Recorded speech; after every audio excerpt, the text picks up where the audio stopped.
sweet dreams are made of this.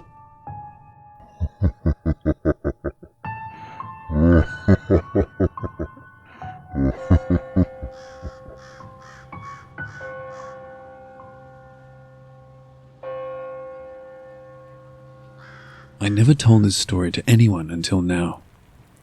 I stay in an area of North Carolina that, back in the early 1800s, had the biggest sawmill in the United States at the time.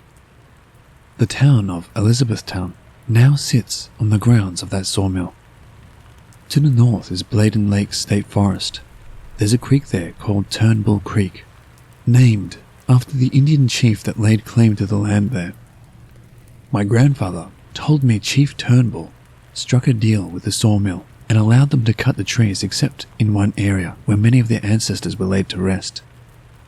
The story goes that the loggers began cutting, and for years no problem had ever came between the loggers and the tribe, until the day they cut on the sacred land. A battle broke out, and in the end the tribe was slaughtered, all except the chief. It was said he cursed the land and swore to protect it forever. It was said he changed into a black smoke, as dark as coal, and in it was two bright red eyes like fire. A story when told in detail would scare any kid from venturing off into those woods, except me and my then best friend. In my younger years I loved to explore, so naturally those woods made a great place to have adventures and discovery. The creek always gave relief from the hot summer days. The cool water fed by springs that was so cold that in the heat it would give you goosebumps. I used to think there was gold in that water, for the glittery flakes you would find all over your skin after a dip in the tea-colored waters. You always had to be careful of where you took a swim because cottonmouths, water moccasins and rattlesnakes enjoyed its banks. The forest around was loaded with wildlife. Deer, black bear, raccoons and squirrels could all be seen around on a daily basis.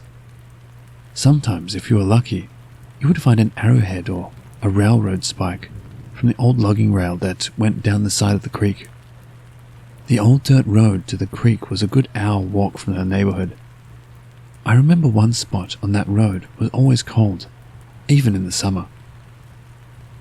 So cold, in fact, we would run as fast as we could to get through it. Sometimes, it felt like the temperature would drop from 99 to 50 degrees right there. Eventually I got curious as to why. Maybe it was another creek that nobody knew about, or a pond filled with fish, or maybe something else. Whatever it was, I was going to find out.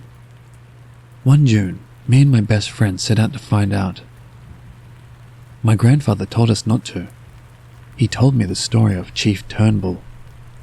I wrote it off as an old tale to scare kids and set off for the woods anyway. I never believed ghost stories. This one wasn't going to scare me either. I told my best friend to be prepared for him to try and scare us, and off we went. I remember walking forever through those woods and never finding anything. So we decided to follow the cold air and see where it went. After some time passed, we came up on a thick area in the woods. Thorny vines and thick underbrush was everywhere. The cold air was coming from the inside of this thicket. We found what we thought was a deer trail, and crawling on our hands and knees we made our way through. It felt like 100 feet we crawled before everything cleared. No trees, no brush, just tall grass and mounds of dirt scattered about, and the air was freezing cold. The whole clearing was surrounded by the thicket like a ring. The air was misty, like a light morning fog. In the middle of the clearing was what looked like a smoke from a campfire. It was a dark smoke, and in it was what looked like a person standing there. All I could see is the outline of a body, but when it turned around I saw the eyes, bright red, like fire. It moved towards us, quicker than we could react. When we did react, we moved like lightning had struck us on the feet. I never knew a person could run on all fours, but we did that day. Right back through the thicket, so fast it seemed like a flash. Behind us, we could hear something stomping through the woods, like a charging bear, and people whispering in our ears. We made it out the thicket and never stopped running. We ran until the air warmed up and we couldn't breathe enough air in. I think it stopped chasing us long before we stopped because we didn't hear it anymore. But why not be a little safe and make sure? When we made it out of the woods, it was starting to get dark. No words spoken on that walk home. Just two kids trying to make sense of what happened in our heads. We walked by his house first, then mine was a block away. I had to walk past my grandfather's house to get home. He was sitting on the front porch when I walked by. He asked me if we found what we were looking for, and I told him yes. He asked if I wanted to show him, with a smile in which I replied no. The next day I went back to my grandfather's house. He told me how he did the same thing when he was little, how he saw the clearing and the mounds. He said it chased him out of there too. Them woods hide many dark secret, and that was just one of them. I remember him saying. My best friend and I drifted apart after that. He never spoke to me about it, and I never spoke about it to him. He's now the chief of police in a town close by, and I work for an engineering firm building roads and bridges. My stepson came to me not long ago and asked if we could ride that road one night and spotlight deer. I told him, go if you want to, but I wouldn't. Them woods hide many a dark secret. Some you don't want to discover. Sometimes I ride by that dirt road. Sometimes I will look down it. Sometimes I see a smoky figure standing there with glowing red eyes looking back at me. When I do, I know Chief Turnbull is still there, and he's still protecting the sacred lands. He won't have to protect them from me though. I'll never go back.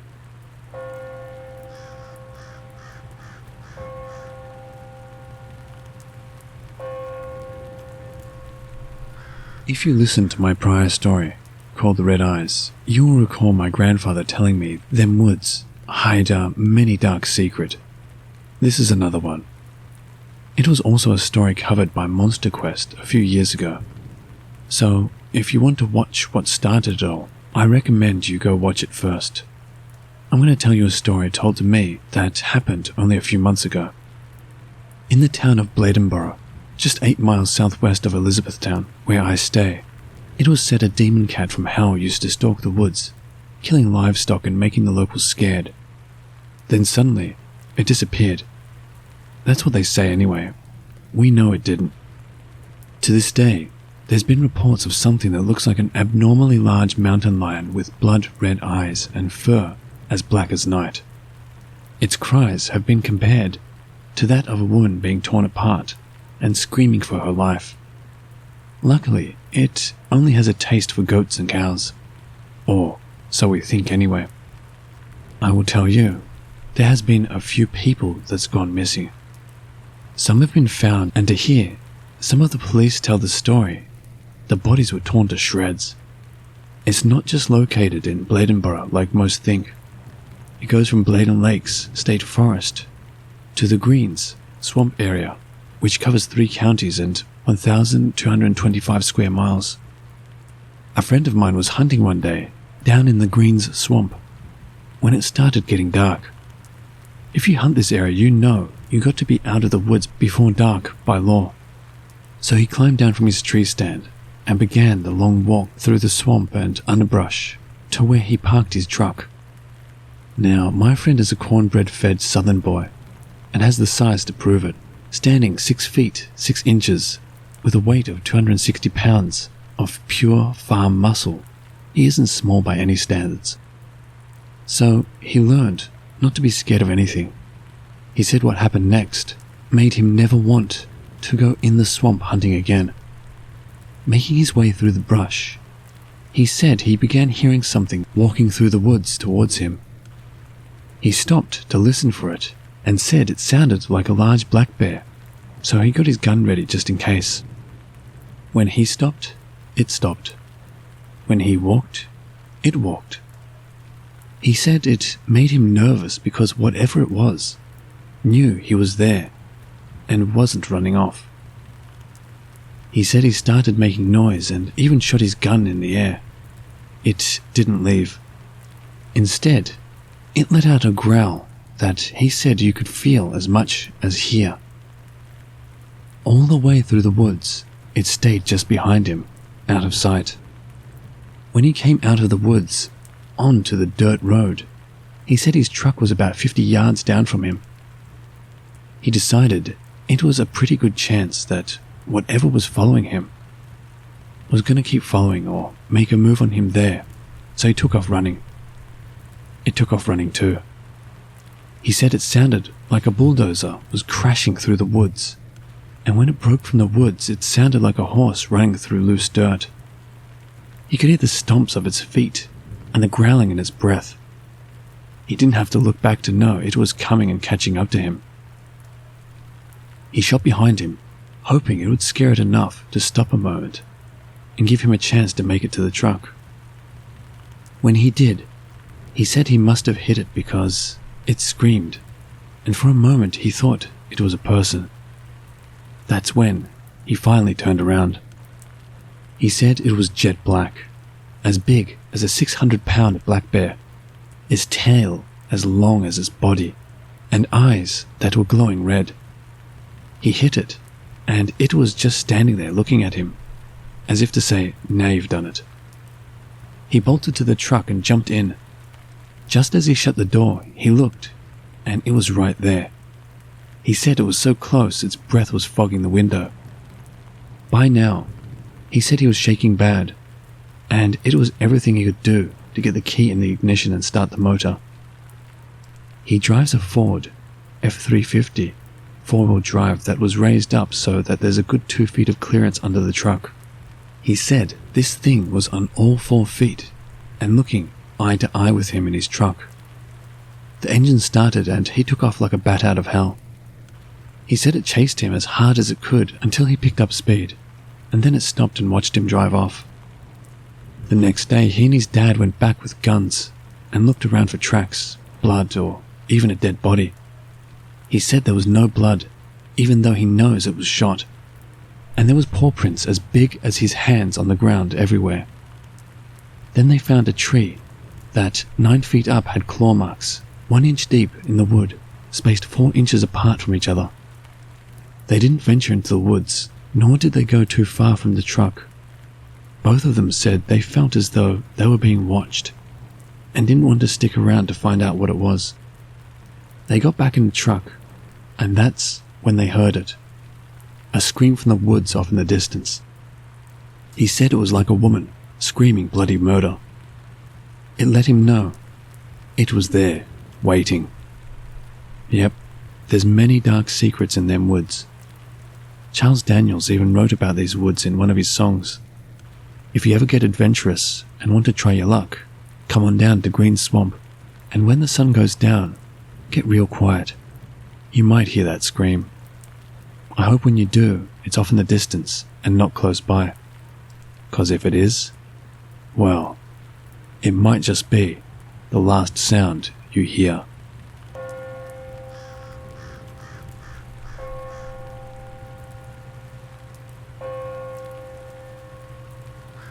Have you ever woke up in the middle of the night, and in the corner of your eye, you see someone standing there, only to find, when you look that way, there's nothing there?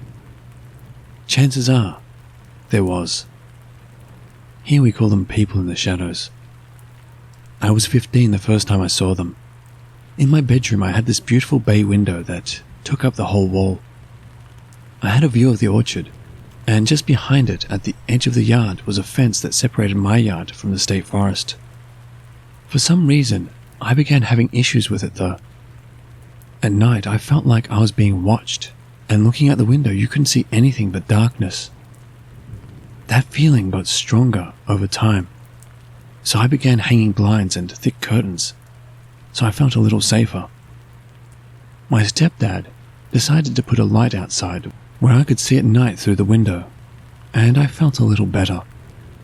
That is, until one night, I saw them.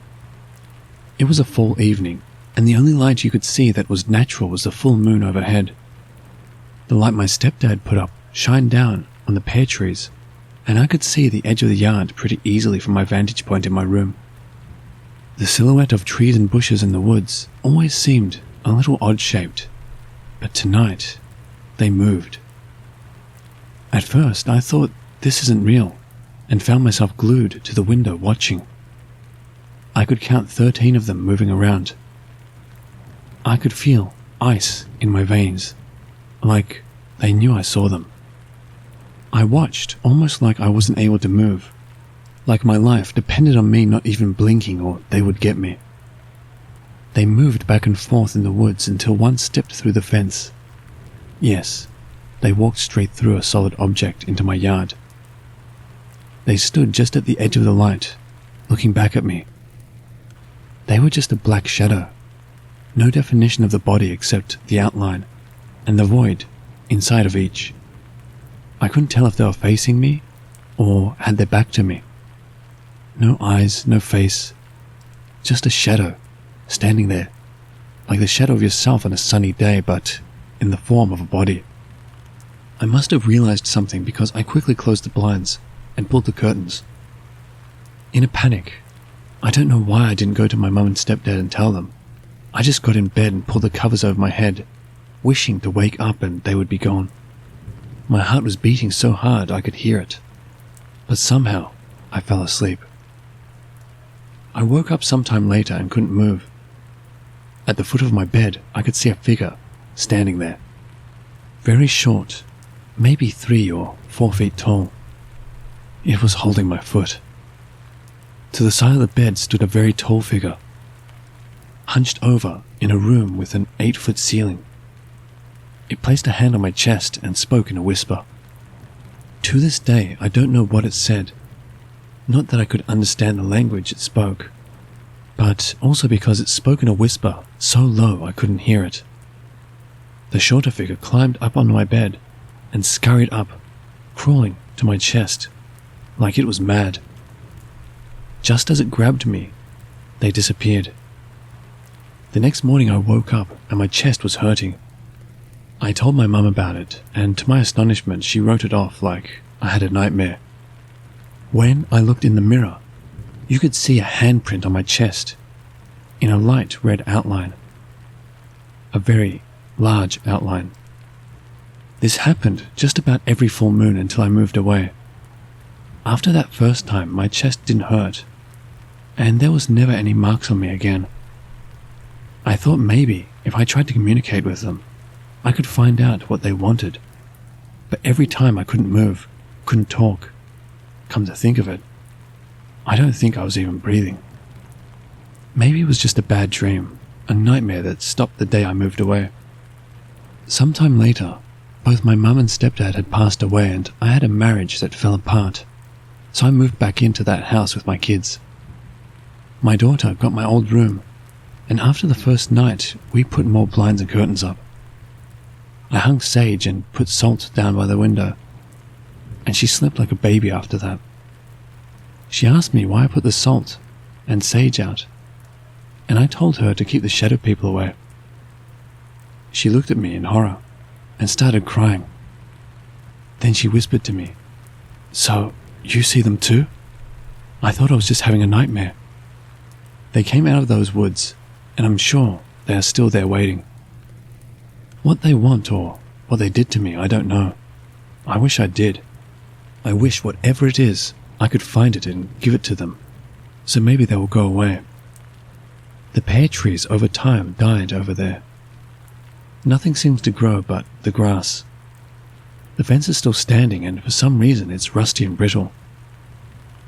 The fence posts all look burned, even though there's never been a fire.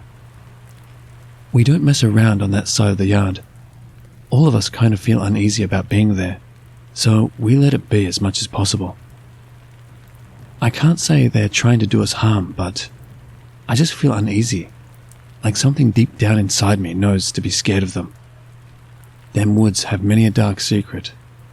This one isn't too dark, but if you ever come to my house, I will let you sleep in my old room. One night, when the full moon is out, you might meet one of the shadow people. Keep in mind, it might be you they are looking for though.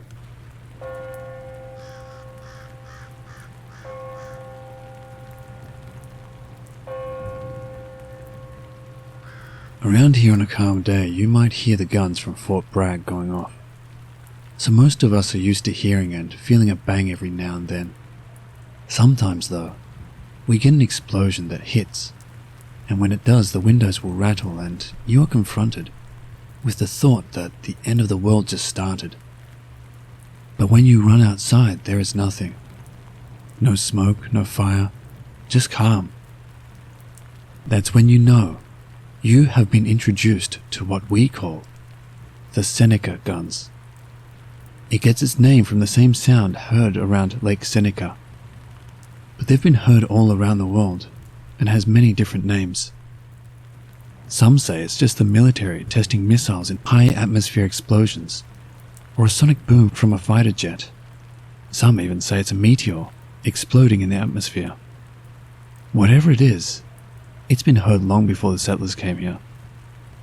In fact, the Native Americans said it was the sound of the thunderbird flapping its wings to take flight. Sometimes, if you're at the beach and one hits you, you might see an orange ball of light sitting just above the water soon after. Many have said to have seen it. Around here, you might see a green glowing mist coming from the woods. If you look real hard, you might see a figure in that mist, just walking around trying to find its way through the brush. This story really isn't too scary. In fact, it's more of an offer of a wonder, yet to be explained. But if you ever hear it, you might understand just how scary it is to live with it every day. There's no warning, no known trigger that causes it. It just happens. A boom so loud your very soul can feel it. A boom that some say comes from the depths of hell. Maybe it's just a weather anomaly. Maybe it's just an atmospheric disturbance. Maybe it's the devil slamming the door to hell after taking another soul. We may never know what it is. Them woods hide many a dark secret. Some we might never understand.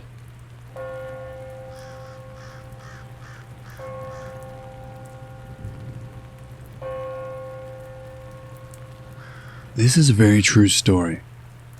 I don't know if it's a story that now has an ending or not, but this house is one I will never forget. Right beside the road sat a house, dilapidated from time, and Mother Nature had long begun her work to erase what man had built on her land. Today it's gone, burned down by some teenagers doing things they shouldn't have. But in the late 30s, the little house was the scene of a horrible crime. 2 elderly sisters called it home then. One day, in the summer, a convict that escaped from the chain gang called it a hideout from the law. He thought he was alone in the house, till he found the sisters hiding in the closet. Nobody knows why he did it, but the police described it as one of the most terrifying scenes they ever investigated. We used to call it the witch's house because you could hear the screams of the 2 sisters when you walked by. And if you read some of my other posts, then you know all about the woods that was just behind it. The newspaper described in detail the crime scene. My grandfather kept a copy of it, and I remember reading it like a Stephen King novel. The 2 women were found on the living room floor. One body was cut to pieces, with the head, arms, and legs removed from the body. The other body had been stabbed multiple times, and then cut open with the innards removed and placed beside the body. The limbs of the other body were found in the kitchen, bathroom, and bedroom, with the head found in the trash can. Blood covered everything in the house. The convict was named, as were the 2 women, but I will not use their names. The convict was found in the attic, in a panic-like state, covered in blood, and was crying about how the 2 women attacked him. His statement read, "They came at me like they were possessed, and moved faster than any human could. They were chanting in a tongue I couldn't understand, and told me I was about to be sacrificed. The convict had several stab wounds, bite marks and claw marks all over his body, and died later at the hospital of an apparent heart attack. The article went on to say that before his death, he told the police that he got away from the women and they turned on each other, and that one gutted the other before she died from her wounds. He said after that, it was quiet for a moment, so he came out, only to find the body of one still trying to move after death, and was still chanting. So he got an axe and cut her into pieces. When he removed the head, she was still chanting. To this day, there's one part of this crime that has yet to be answered. There were markings on the wall in the old lady's blood that were described as rune-like symbols. They were written with 2 fingers, and blood was found on the fingers of a severed arm that seemed to be fingers used to draw them, meaning the old lady had to write them in her and her sister's own blood. The other strange thing is that there were 5 reports that same day of convicts escaping the chain gangs, finding a house with 2 elderly women staying in them, and out of all of them, this is the only convict that seemed to survive. The others were killed by the elderly women. The summer of 1992 was the best summer ever for me. I just graduated high school, and come the fall, I was going to start work with a construction company making very good money. A lot of celebration went on that summer, and one particular night after celebrating through a 5th of Jack Daniels, we decided to go spook hunting, as we called it. So with Ouija board in hand, we set off for the witch's house. It seemed at the time the perfect place, and one that we never ventured to before. There was 3 of us, and soon we found ourselves standing at the back door of the shack of a house. On this night, it was quiet all around. No crickets calling, no frogs talking, no dogs barking, and no traffic on the road, which I remember was odd because it was a major state road. It was way too quiet, as they say. With a knife and a crowbar, we managed to break in. The house had been boarded up ever since I could remember. Inside, we used our flashlights to look around. You had to watch where you stepped because, as I found out, the floor had rotted in places. In the living room sat an old coffee table among trash and boxes of things scattered about. We decided to use it to play with the Ouija board. Coincidentally, I will never own another Ouija board, nor will I ever allow another one in my home because of this story. We started off with yes and no questions. Is there anyone in the house with us? The board said yes. Would you like to talk to us? Again, it said yes. Are you okay? The board said no. What happened? It spelled out, killed. Is there anything we can do to help you find peace? The board said yes. What can we do? The board spelled out, die. The silence of that night was broken with the sounds of laughter that seemed to be coming from everywhere. A whisper at first, and it grew louder and louder. Our flashlights were going all around while we were trying to figure out where the laughter was coming from. That's when we started to see the dried blood on the walls. We rushed for the back door, trying to jump over the rotted places and moving as fast as we could.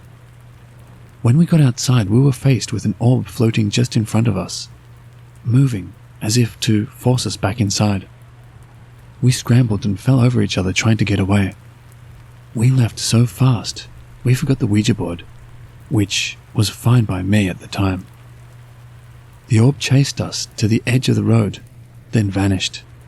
We stood there on the side of the road as if we were playing hide and seek, and we made it to base and nothing could get us, looking at the old shack. The laughter turned into screams so loud, it must have woke someone up, and they called the cops. The walls of that shack were shaking, and we could hear things breaking inside. I could swear I saw something moving around inside. When the police came, you could still hear the screaming. They asked what was going on, and naturally we lied. We were walking by and we could hear it too. We were scared to go up there to see what was happening. That was our story for the night. The policeman walked up to the house and knocked on the door. The screams stopped suddenly, and the silence fell over everything again. Nobody answered the policeman, so they kicked the door in. We watched as the cop walked in, and we could see his flashlight shine inside. The dried blood in the walls was gone. He came back out and walked up to us, still standing on the side of the road. "I find out this is some kind of prank. All of you are going to be in a lot of trouble." We just looked at each other in shock, not knowing what to say. "I know you have all been drinking, and I can take you in right now for being underage. I suggest you go home and don't let me catch you out of here again." The policeman left, and so did we. In shock after what had just happened, we all felt that the night was done for us, and it was time to call it quits. My house was just a couple of blocks down the street, so it wasn't very long before I was home. I think all of us sobered up real quick. Nonetheless, when we got home, I fell asleep pretty quick. The next morning started off normal. Other than the headache from Uncle Jack, it was starting off like nothing had happened. Until one of the guys called to me. "Hey, did you get the Ouija board?" "No," I replied. "I think we left it." "Man, don't try to be funny," he said back to me like he was getting mad. What the hell? Nobody had the Ouija board when the cop came last night, so I know we left it in the house. By now, I was wondering what was going on. Then how the hell did it find its way back to my house? It was sitting on the back porch, in the swing. Those woods hide many a dark secret. Some you don't want to know. To the teenagers that burned the house down a couple of years ago, I don't know what happened when you went in there, but I hope reading this, you know you aren't the only one that had something happen. I hope what you did ended whatever supernatural thing was in there. But that house may have been a container holding it in, and what you did may have freed it instead. I hope not. Time will tell.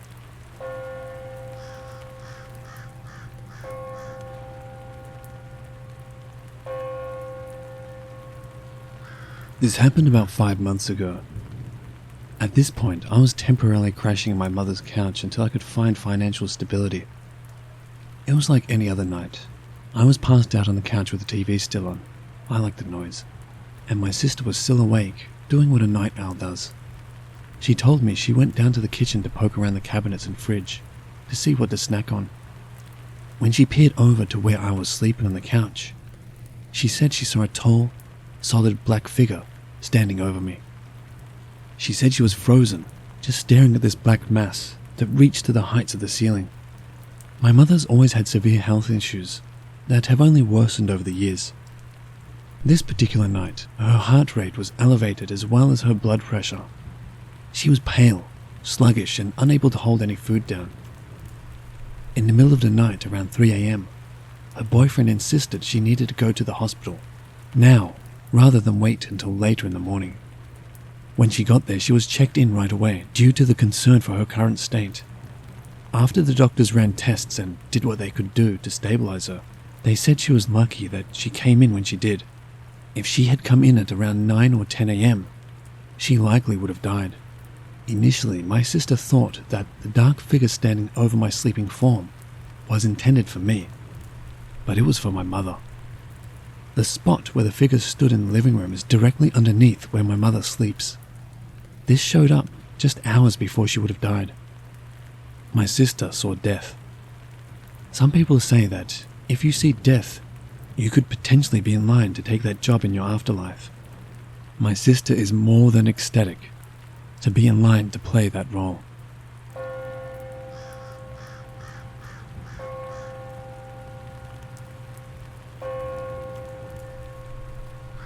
Backstory time. My grandfather was a horrible man, and he was dying of cancer. Basically, my grandfather abused 4 of his little girls and ended up doing serious time in prison because of it. He got out early because of his cancer. My sweet grandma, despite all that he had put her through, still took him in.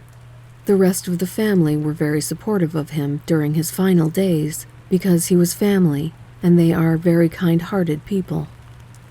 My grandfather died shortly after in hospice care and spoke his last words to me.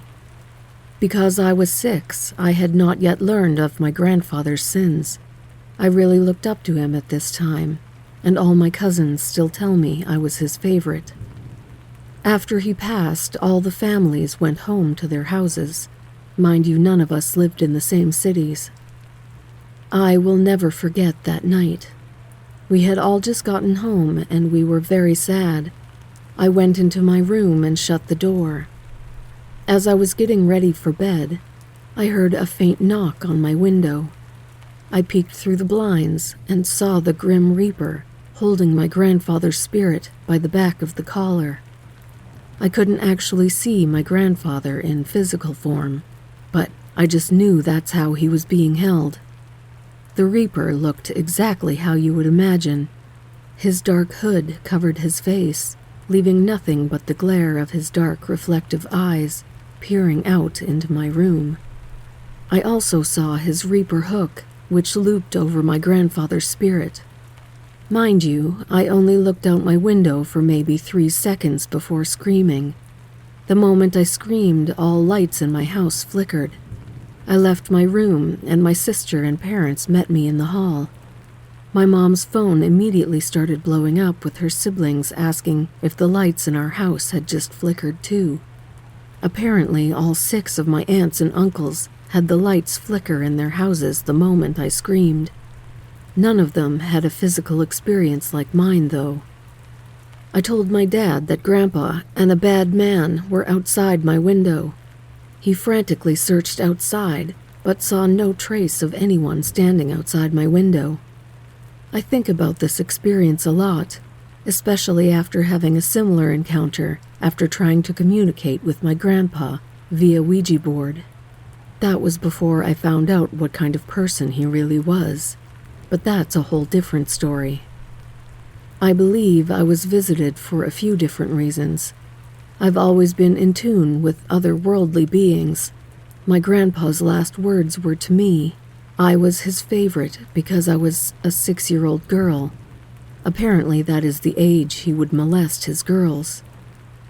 I believe the Reaper visited me to teach my grandfather a lesson, to show him one last reason of why he's going where he needs to go.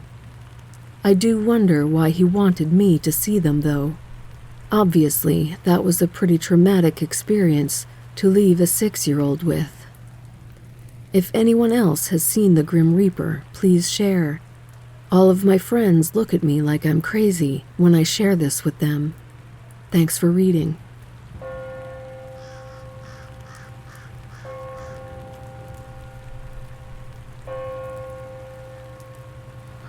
This happened 10 years ago, in the middle of winter. I found a lump on my larynx that was determined to be a tumor, and was admitted to hospital for roughly a week. It came at an awful point in my life as I had just moved to the other side of the country, and my family couldn't visit me in hospital easily.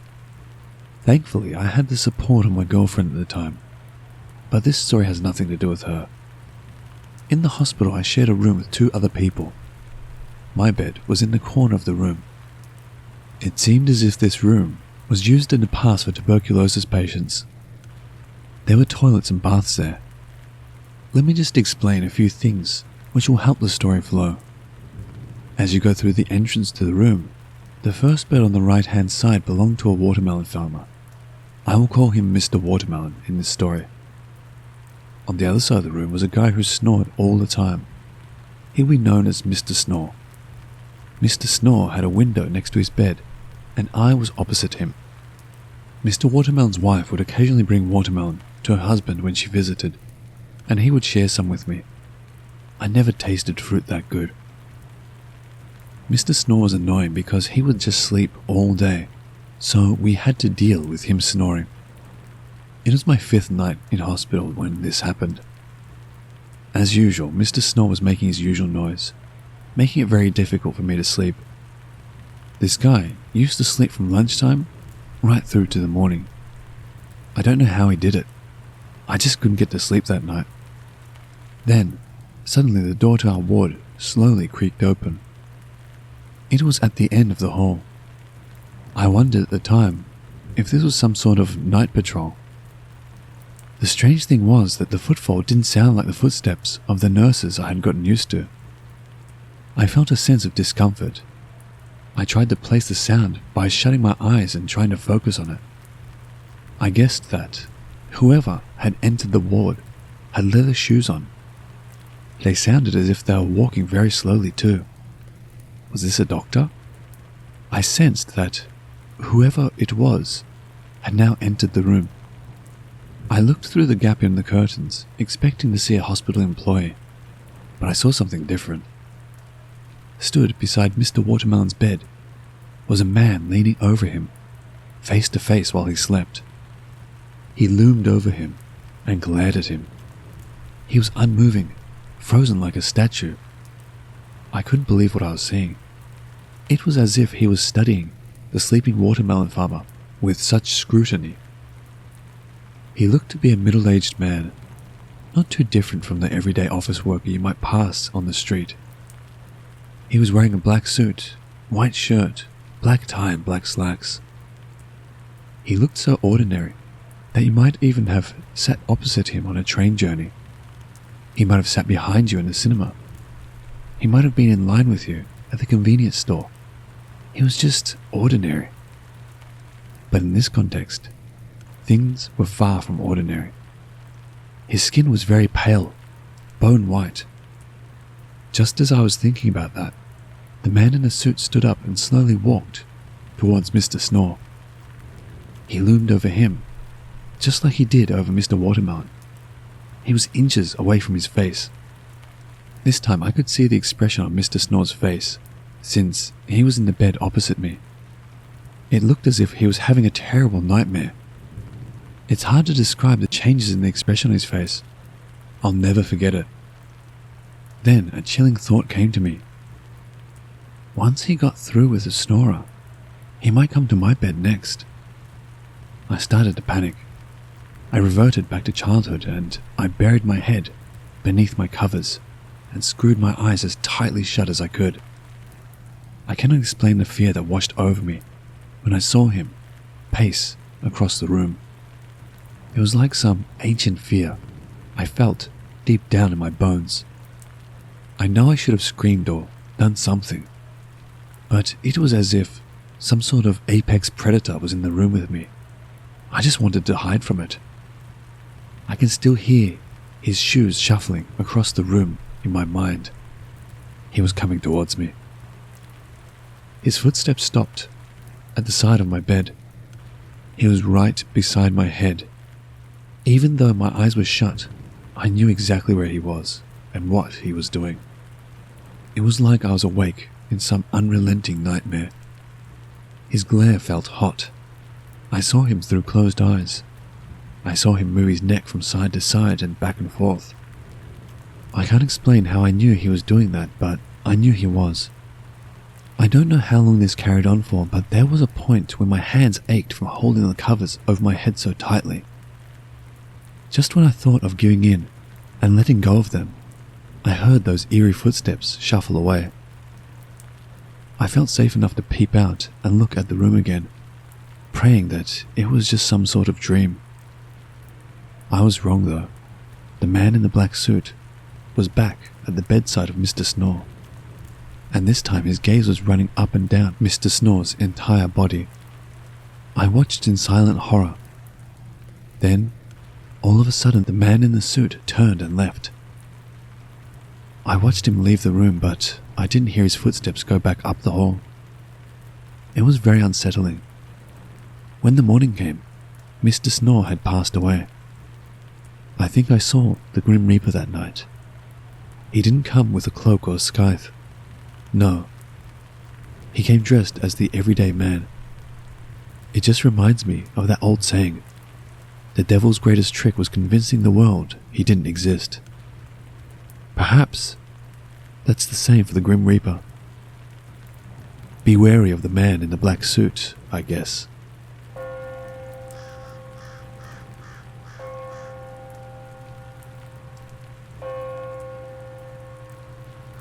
So apologies for bad English.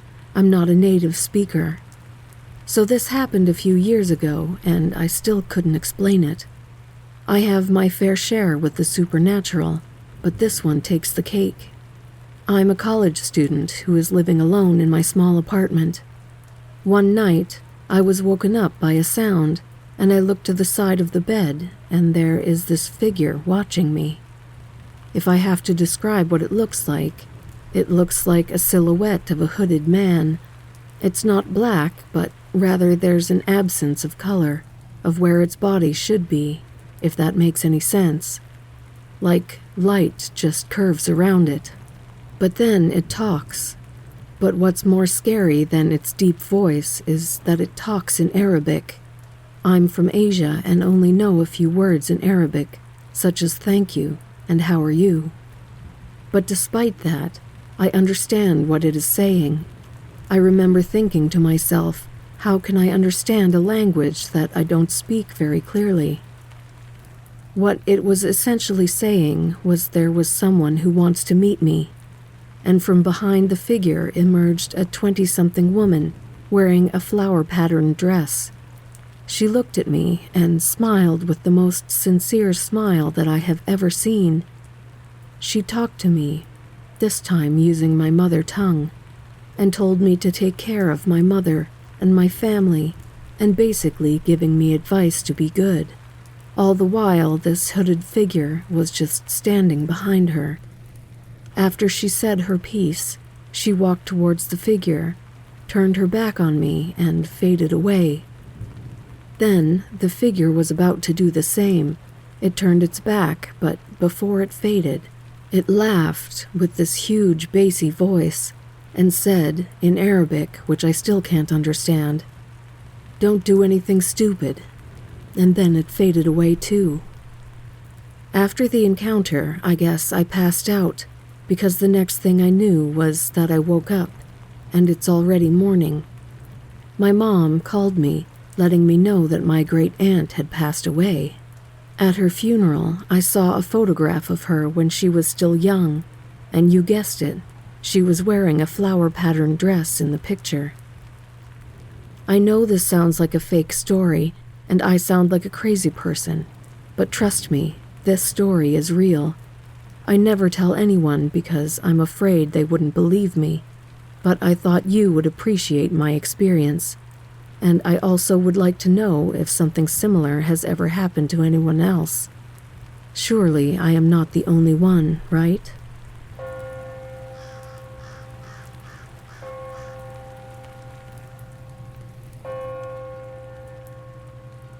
I was asked if I had ever seen the Grim Reaper or Death before. Well, it wasn't a figure I saw, but an overwhelming presence I felt. As a freshly turned adult, our neighbor died of an OD. I remember sitting in the room watching the early morning news and having coffee. Then, I don't know, the air felt different, heavy almost. It seemed to be seeping in front of the house area. So I got up to look through the peephole to see if I could spot anything wrong. As I made my way over to the door, it was like the background noise of the world turned low and tuned out.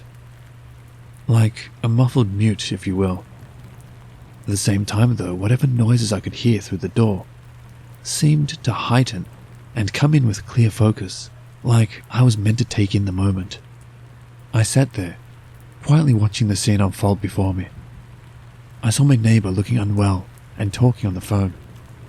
He was in and out of his place while looking for something, or someone to show. His girlfriend was pleading with him over something. After about 10 minutes, some EMTs knocked on his door, and sweaty and out of breath looking, he answered and let them in.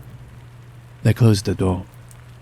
Now, this entire time, that heavy feeling grew more intense and kind of static, and I realized what was happening before I actually knew it. I also knew that there was nothing I could do. I was somehow just meant to watch and understand. I don't quite know. But I felt like I was singled out for that moment as an observer. By this time, my parents took notice that I was glued to the door. They tried talking to me, but I couldn't really hear them.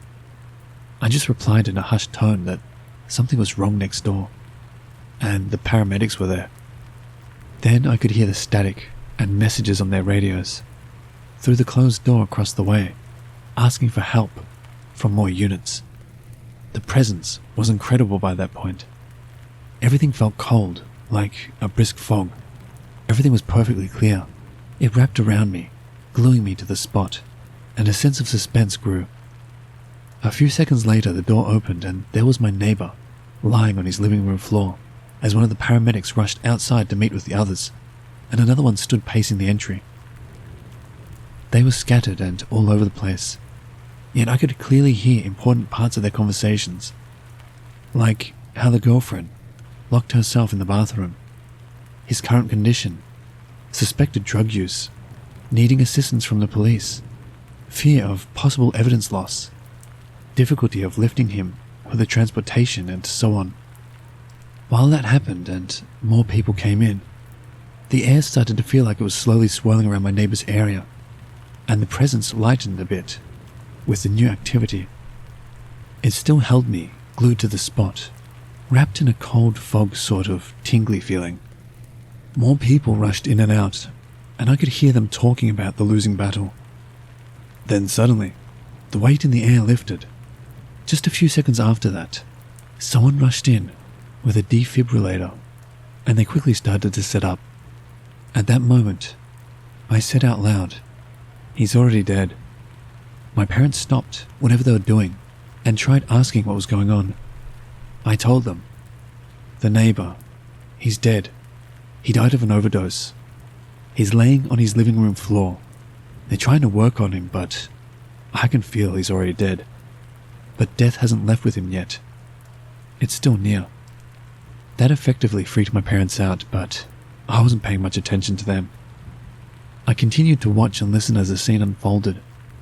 The air seemed to pick up speed with the swirling feeling as the police showed up, got updated on the situation, tried talking to the girlfriend through the bathroom door, heard flashing, threatened to break down the door, threatened to break it down if she didn't come out to speak with them. And then finally, the young man who brought in the defibrillator walked out with it while a grim expression was plastered on his face. Finally, they brought the body bag. As they were wrapping him up, I could feel the two of them there. I wanted to say it was my neighbor's spirit in death, but I can't say for certain. It felt like they were standing there, watching the scene unfold before I picked up on what felt like reluctance and defeat, followed by a, "yeah, let's go," sort of feeling. It's hard to put into words, to be honest. In that moment of acceptance, I could feel the heavy air suddenly suck and pull back into my neighbor's area and just disappear. It was gone. No longer was I glued to the spot or able to hear what was going on. The sounds around me returned to normal, and my parents just sat there with the weirdest expressions on their faces. I felt dazed. My skin was ice cold to the touch, and I had goosebumps all over. It took me a few minutes to come out of it enough to tell them what I had seen and felt. It was truly surreal.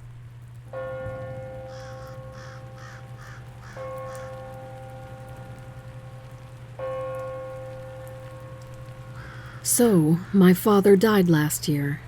Real icebreaker, right? But it's okay. I'm just here to share the story and ask a few questions. My father claimed to have seen the Grim Reaper with his horses a few days before he died. He was very sick. Have you or do you know people who have seen the Grim Reaper? Did the person in question survive? He wasn't dramatically religious. He was pretty old, though. You know, those old people with the Christian belief, but doesn't go to church. Although he did believe in spirits, that maybe something paranormal might be out there, but not anything we will ever know of. Another note I want to give is that my mother's side of the family is extremely spiritual. For example, my great-grandmother once told people the exact date and time her daughter, my grandma, was going to be buried.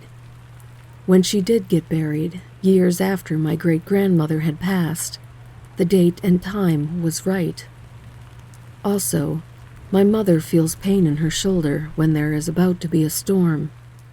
Just small weird things, you know? My father's side also had some spiritual stuff. When we moved houses, My father told the workers to not move a very special, quite old painting from the attic. Well, of course they did anyways, and stuff started moving and falling down. They put the painting back and it stopped. When the ambulance came and took my dad away, it felt heavy. He was still alive and could speak, but he was so pale.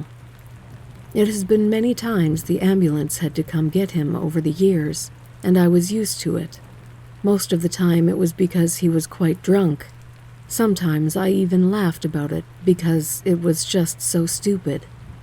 But this time, I knew he was going to die. Odd feeling. It was just a heavy feeling. People tried to talk to me, but I didn't hear. I wanted to say bye to him, but I was just standing there, silent, watching the paramedics put him in the ambulance, putting his fancy shoes on, since he had requested it, driving away. It was an extremely weird experience. I can only describe it as death was floating around him. I just knew he wasn't going to survive. When the doctors told us he was going into surgery, I already knew he wasn't going to survive the surgery. The phone call came in the morning, and I just knew he was dead. When my mother later explained to me that he said he had seen the Grim Reaper with the horses just a few days before, I got quite scared, but curious. Overall, I don't get scared about things that easily, but the Grim Reaper have always been that one thing that always scared me. At the funeral, I had another experience. The priest who was there was an old friend of my parents. He knew them very well, and also knew about my father's issues with alcohol and being generally abusive. I sat in the front row, just listening to the priest giving his speech about my father.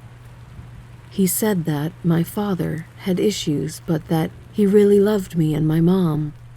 And of course, I was pretty upset, crying and, funeral stuff. At the worst part of my crying session, it felt like I was getting lifted up from my seat. The world got dizzy, and I was floating, but it was oddly comforting. I told my friend about it afterwards, and she said it might have been my dad trying to comfort me, saying it's okay. Another note is that our family overall is filled with death, pain, sorrow, and is quite sad, actually. We have killers, pyromaniacs, suicides, and spiritual people. I've read that the Grim Reaper is actually a nice spirit and doesn't want to cause any harm. At the same time, it horrifies me, especially knowing the history about my family. So, what do you guys think? Do you have any similar encounters? I'm very curious. Thanks for reading. Edit. I just realized something else. Almost a year before he died, he told me about these strange dreams he was having. The first dream started with him being young, memories that came back to him that he had forgotten. As the dreams progressed every night, he relived his life, got older in every dream. He said to me, "I wonder what happens when it reaches my current age." I didn't hear more about it. Then he died. The more I think about everything, the stranger it gets.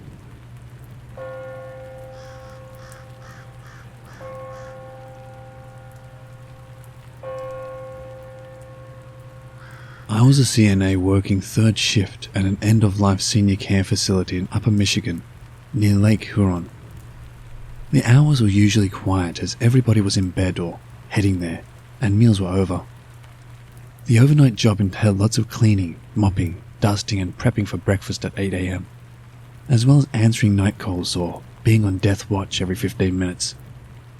Those were the worst, as you knew death was soon. One resident was close but could linger for days, the doctor said. People said and did the oddest things at those last gasps too. Needless to say, it was not an easy job, but the pay sucked equally as well. Small-town blues for job prospects. Watching other people's family members die is not for the faint of heart. It's a constant reminder of life's worst parts and the limited time we have been given. One of my favorite co-workers with a great upbeat attitude, Val, and I shared this night shift together. We knew our preferred tasks and set about them, happily chatting to each other in the dining room, getting it ready for breakfast. Val needed to use the one nearby employee toilet for an extended stay, so I proceeded to mop the opposite hallway, facing the nurse's station and bathroom where Val was. I mop backwards, pulling rather than pushing so I don't leave footprints. So naturally, I don't see where the carpet begins, and I need to dip my mop to turn my direction until my shoe heel hits the edge. I can mindlessly do this while looking around the hallway. I was in the process of dipping and squishing my mop when a form caught my eye in the hallway arch entrance to the doors leading to both the nurse's station and opposite the bathroom where Val was. I thought it was her return back to the floor, refreshed and unburdened of previous meals. Nope. What I saw gave me great, open-mouthed, silent scream pause. Peeking and stretching out across part of the hallway ceiling, maybe 15 feet long into the main taller hallway, where I stood frozen, was a dark, human shadow form, all smoky and eyeless. It stayed there for maybe 2 to 4 seconds, then zip, it shot back into the hallway. I stood there, scared silent and immobile, as I heard the bathroom door open. Val screamed, then slammed the door again.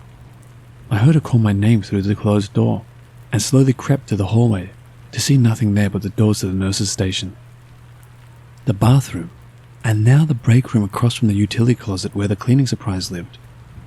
The hallway was clear. I called Val's name from outside the door, knocking too. She asked, squeaking, "Is it gone?"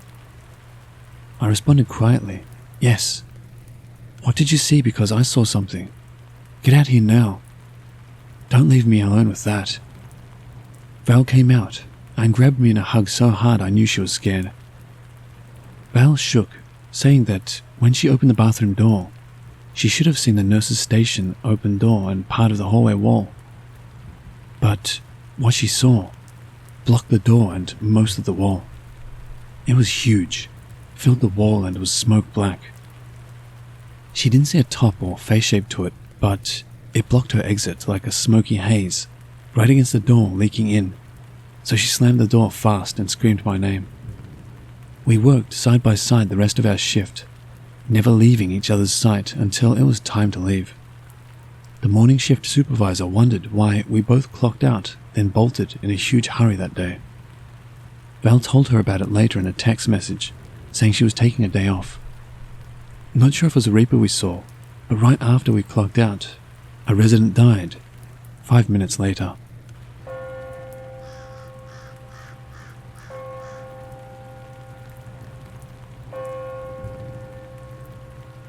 A few years ago, there was an entity or a shadow person haunting my girlfriend's apartment, her mum's apartment, and a friend of ours across the parking lot's apartment. It would haunt all 3 places. At night, we would look across the parking lot and see a shadow figure standing in the window. We would call our neighbor on the phone and she would check it out and see nothing in the window, but we can still see it standing there. When it would haunt Jenny's apartment, my ex-girlfriend, it would be a flash of black across the wall like it was running from room to room. This was the time I was meditating a lot and trying to have an out-of-body experience. Eventually, I got my wish. Twice. Coming face to face with a demon, but that will be another time I tell you that experience of mine. I lived about 6 miles away from my girlfriend's apartment. Me and Jenny's attitudes were changing frequently, always arguing, obviously making this creature stronger. It's at night time me and Jenny are in bed, with her little toy poodle named Fancy sleeping. Next thing I know, I wake up and the back of my head and neck gets really stiff and starts to vibrate and shake. My head lifts up without my control. Jenny feels this and she sees it. It frightens her. She just holds me and tells me it's going to be okay, over and over until it stopped. I hold her, and tell her I'm okay. What are you doing? She says, your head was shaking. I thought you were having a seizure. I told her, no, everything's fine. Go back to sleep. I knew everything was not all right, but I didn't know what that was. A few nights go by and I'm at my house, on the phone with Jenny, and out of nowhere we start to argue again over nothing. I feel like this creature was purposely making us fight. But anyway, I get off the phone with her. Things change for the worse here. The back of my head and neck start to get stiff and vibrate again, uncontrollably. My head tilted to the side, all stiff. I can't control it. Next thing I know, my vision blurs and my eyesight gets pushed back, like I zoom out into a deep tunnel.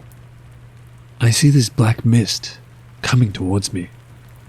It goes inside of me and I can feel him, this creature, everywhere. But the worst part of it all is that I cannot control my own body. I storm out of my house, into the night, this thing controlling my body. I'm panicking on the inside. I know every intention this creature wants to do. It wants to go to Jenny's apartment and murder her, basically. It is pitch black outside. I live in the country. There's woods everywhere. This creature is forcing me to walk this road in the middle of the night towards my girlfriend's apartment. I can feel his thoughts, his emotions. It is horrible. Now, what gets worse is that the entire time my body and us get closer to her apartment, the more animalistic he acts. I'm terrified. I'm stuck inside my own body. He starts speaking in a language I have never heard before, while slobbering and spitting all over the place and growling out of my own mouth. Almost each car that passed me by slows down, close enough to see, then they would race down the road, away from me, trying to get away. By their reactions, it frightened me more. I believe those people driving by also saw my eyes were completely black and slobbering like a rabid dog. I begin walking closer and closer to her place, trying to gain control over my body. It is not working. As I am walking down the road, I listen to him talk. It is not my voice. It is not a language on this earth. I am panicking more and more because we are close, about 200 yards from her place. I'm begging for somebody to help me. I walk past the cowboy church. Maybe Pastor Zach can help me, if he sees me. I walk by the church. Nobody's there. Another church about 50 more yards up ahead, on the left.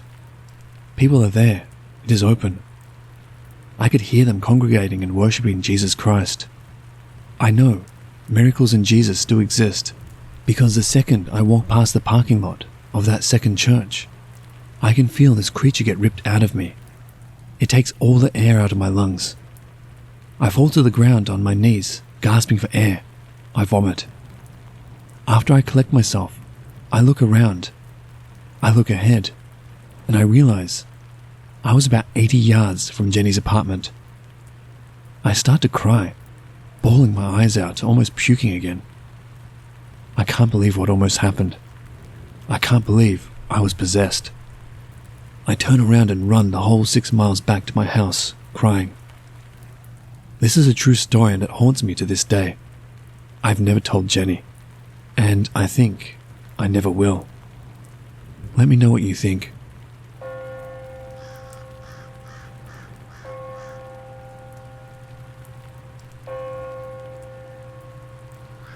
Hi there. Sorry for any grammatical mistakes. English is not my native language. This incident happened to me in August 2017. After completing my school, I went to the college in a new city and lived in a boys' hostel/dormitory. There was a guy, let's call him T. He was my roommate. When we first met, I had a weird feeling about him, but I thought maybe I'm being paranoid, as this is my first day here. That university has quite a large campus area, and there were rumors that some places on the campus are paranormal. the most famous paranormal spot was behind a restaurant building. The spot was given the nickname Screaming Corridor. People used to say that they hear screams there at night. So back to the roommate. He was weird since the beginning, and I didn't like him at all. And we both were enrolled in different courses. So I knew there was no way I could get along with this guy. So I started hanging out a lot with the boys of my class. I used to stay in their room for a whole day at night. But one day, around 1 a.m., T called me and said he is afraid of the dark. He can't sleep alone, and he wants me to come back to the room. I used to be afraid of the dark when I was a kid. I almost wet my pants a lot of times when I was a kid. So I thought, maybe he has the same problem which I used to have. So I went back to the room, and we played a multiplayer mobile game for 2 hours, and then turned off the lights. After a few minutes, I woke up to a strange noise. When I looked around, I realized that it was my roommate. He was shaking and bouncing his legs while sleeping. It was both weird and scary at the same time. It happened for more than 2 weeks. He used to call me at night and said that he's afraid of the dark. And when lights are turned off, he used to shake his legs. One day he called me as usual, and we were playing chess. I asked him about his weird leg shaking, whether he has a medical condition or something else, but he said nothing. After a few days, I again woke up to the sounds of his pounding legs. I tried to sleep, but I couldn't. So I started using my phone. Suddenly, T started laughing. It was super scary. I shook him violently and he woke up. I asked him again, "What the hell is wrong with you, man?" He gave me a weird half smile for a minute and said, I love Screaming Corridor. I rushed towards the door and went out of the room. I stayed in my friend's room that night. A few days later, I was sleeping and then suddenly woke up and realized T was laughing like a lunatic. I turned on the lights and saw he was standing in front of the door and looked at me and said, Want to go to the Screaming Corridor, buddy? I just stood there for a minute and then told him to let me go out of the room. But he said No. I punched him in the face. He stumbled, and I opened the door and ran to my friend's room and told him everything. I stayed in his room and we filed a complaint, and T was kicked out of the dormitory, and my friend moved into my room. But he never told anyone the reason of doing this.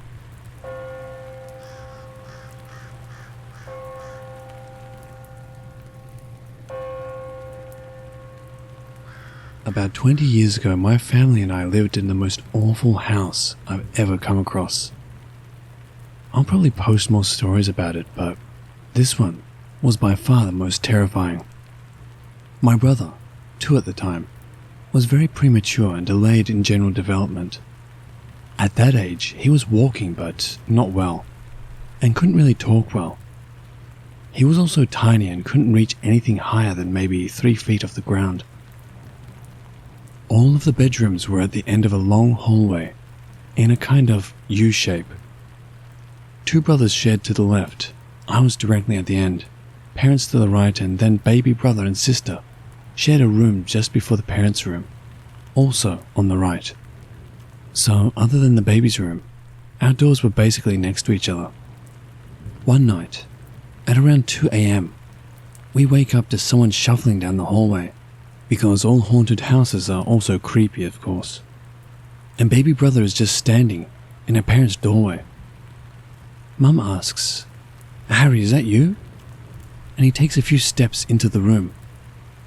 She turns on the bedside lamp, and there's 2-year-old brother holding a butcher's knife from the knife block in the kitchen. He grins and says, "Sorry, I have to kill you now." Needless to say, all of the doors between the kitchen and the bedrooms are locked after that, and nobody sleeps for the rest of the night. 2 important notes. There's absolutely no way he could have gotten up onto the kitchen bench to retrieve a knife at his size. And that was the most coherent sentence he had ever spoken, or would speak, for at least another 18 months. We moved, not too long after.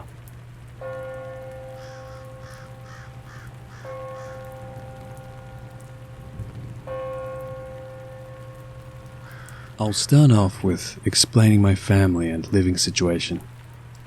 My wife and I have 3 children, her daughter who is 7, my son who is 9, and her son who is 10. We don't have any children together.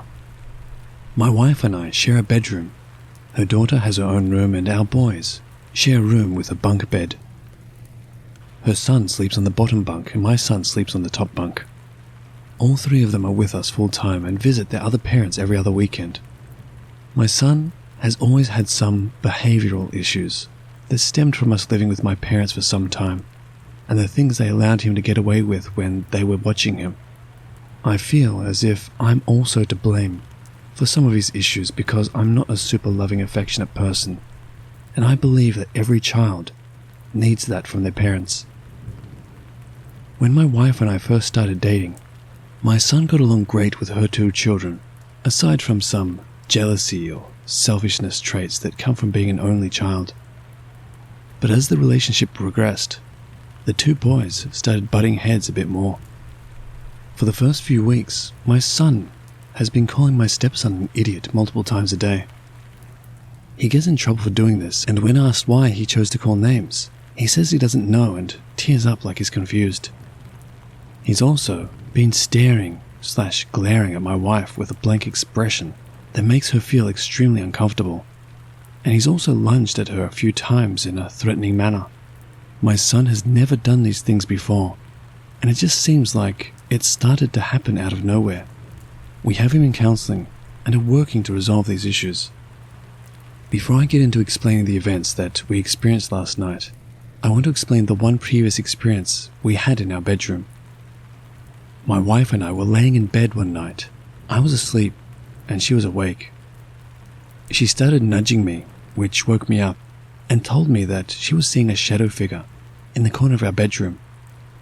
I looked and didn't see it at first, but as my eyes adjusted to the darkness, I could see it as well.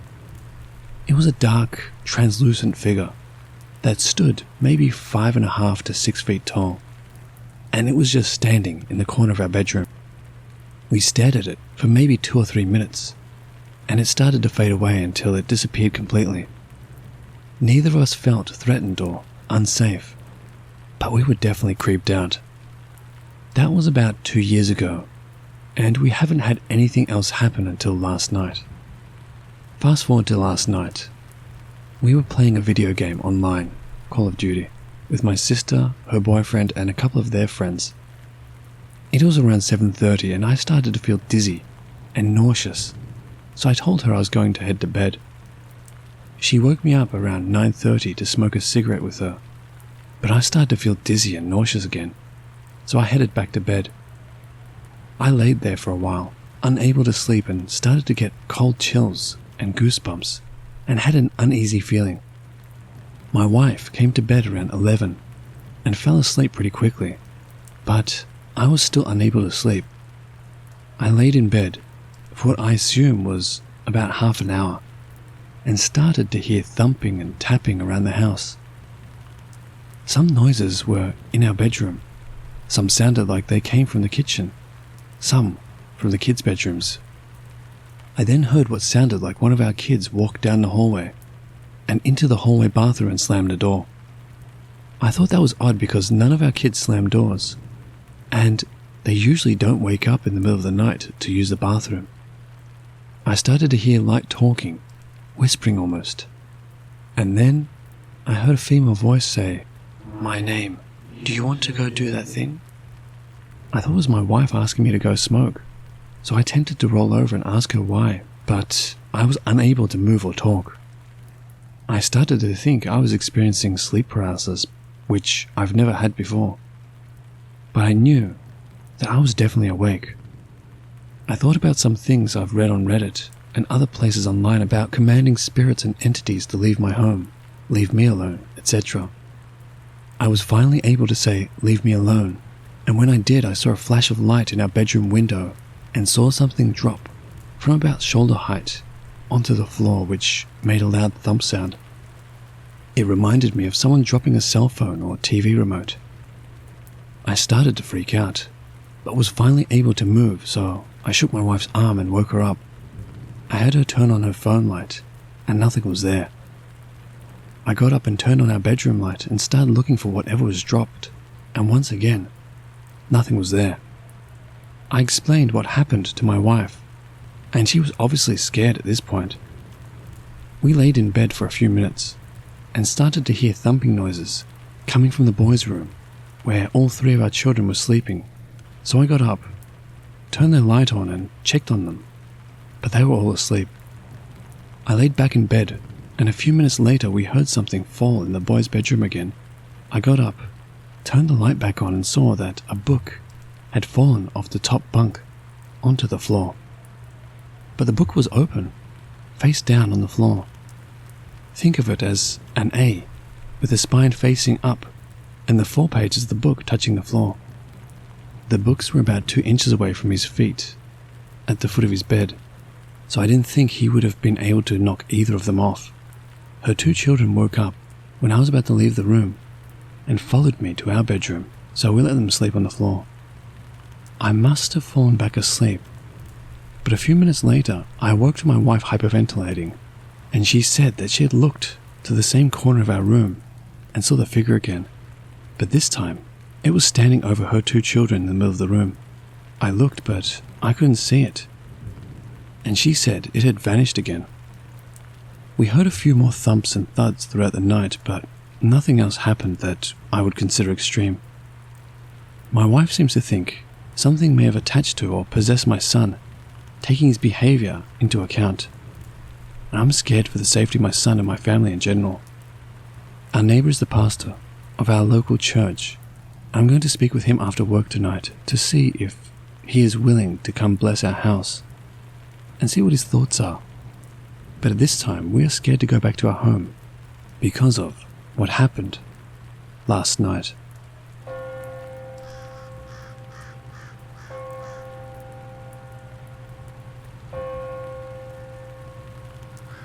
This is a long one.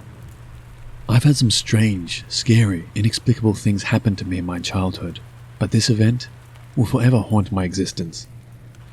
I was 13 years old at the time, now 25, female, when my best friend, we'll call her Sarah, and 2 other boys in our grade decided to hang out in town. We grew up in a small town in New Jersey where there wasn't much to do besides hang out at local parks and such in the area. We decide to walk to this one park on a lake that sits at the bottom of a large wooded hill. On top of the hill is a cemetery. It was broad daylight, early afternoon time, so being young and dumb, we decided to take a walk through the cemetery and thought nothing of it. My best friend was wiping off debris from tombstones and monuments in an effort to respect the dead. We were reading the gravestones and speaking aloud the names of the deceased individuals. It was actually really peaceful. The 4 of us decided to sit on a patch of grass a little ways away from the graves to relax after walking around.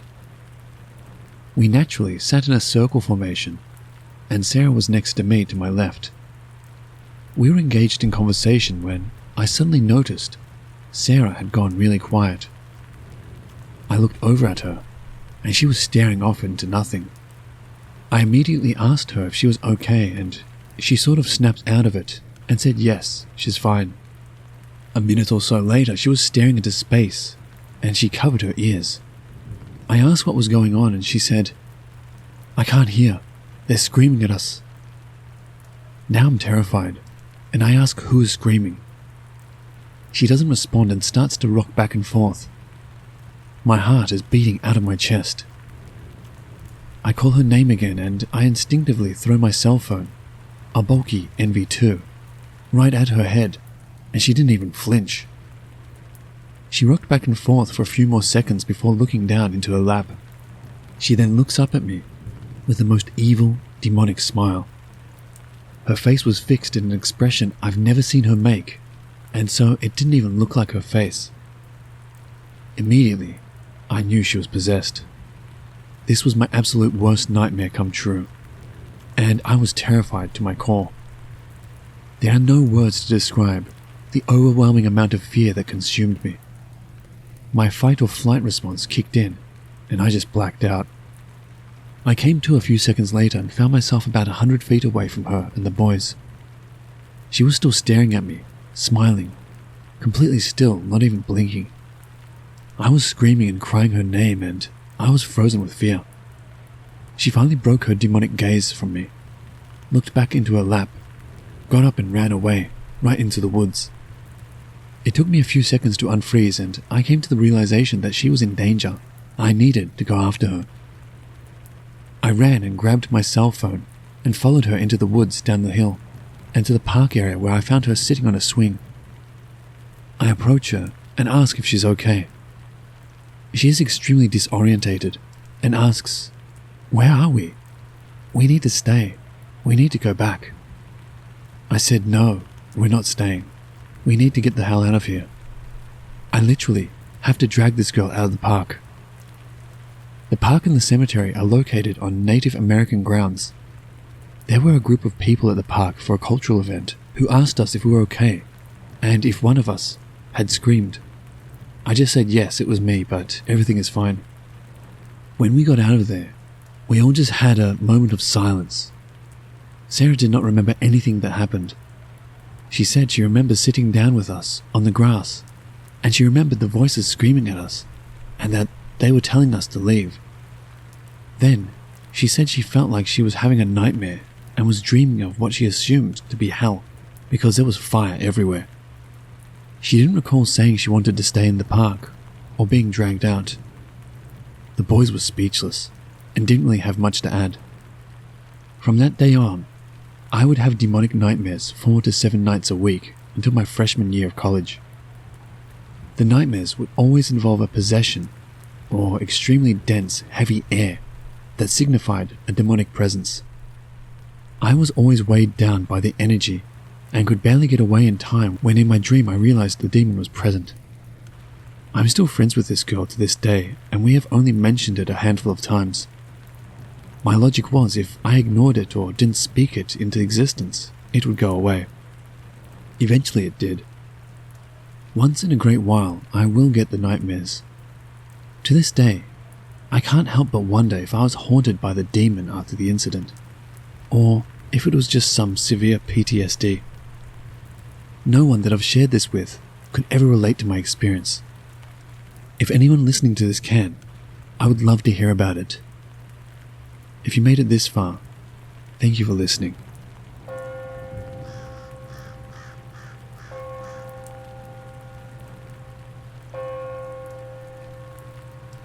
Although a lot of people may have experienced ghost encounters, rarely do you have such a close proximity with someone who is demonically possessed.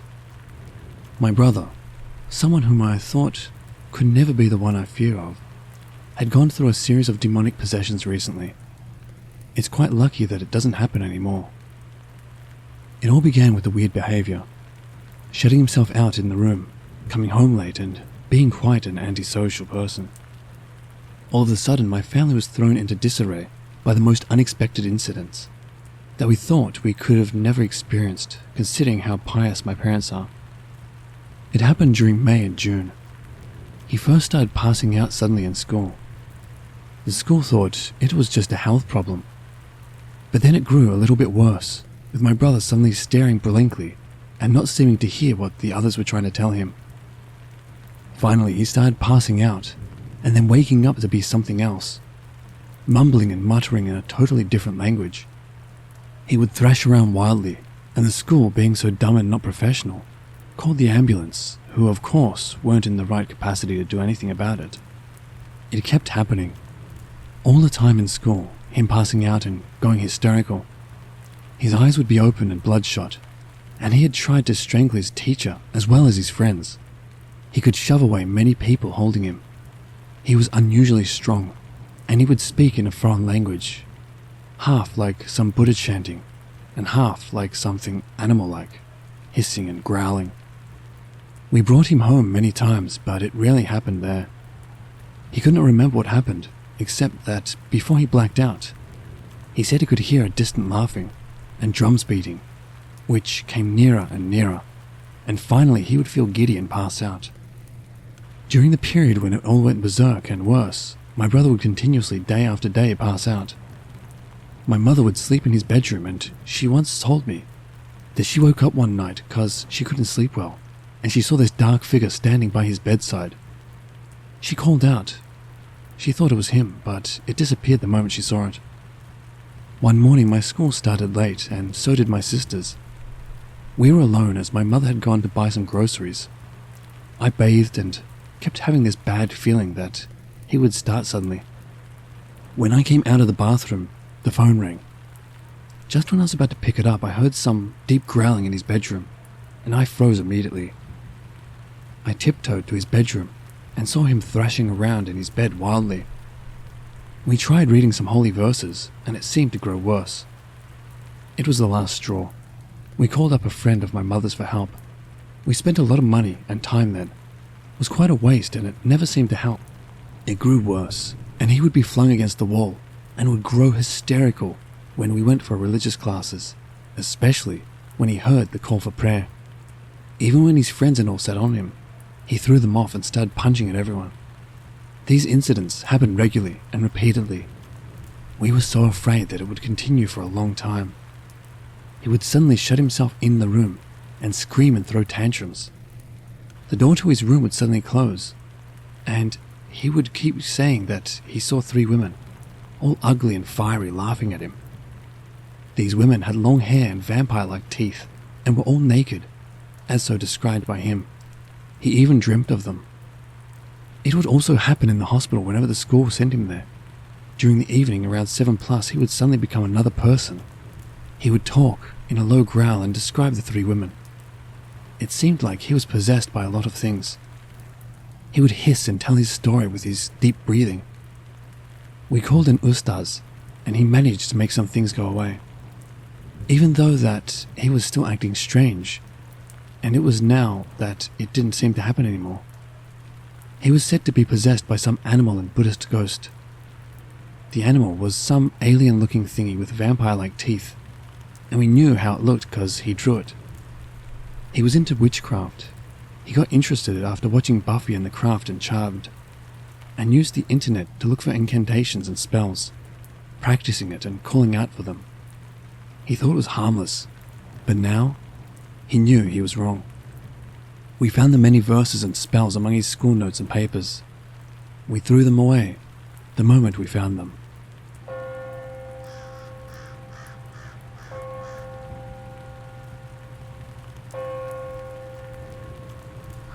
Although I've had several paranormal experiences in my life, I was always a skeptic.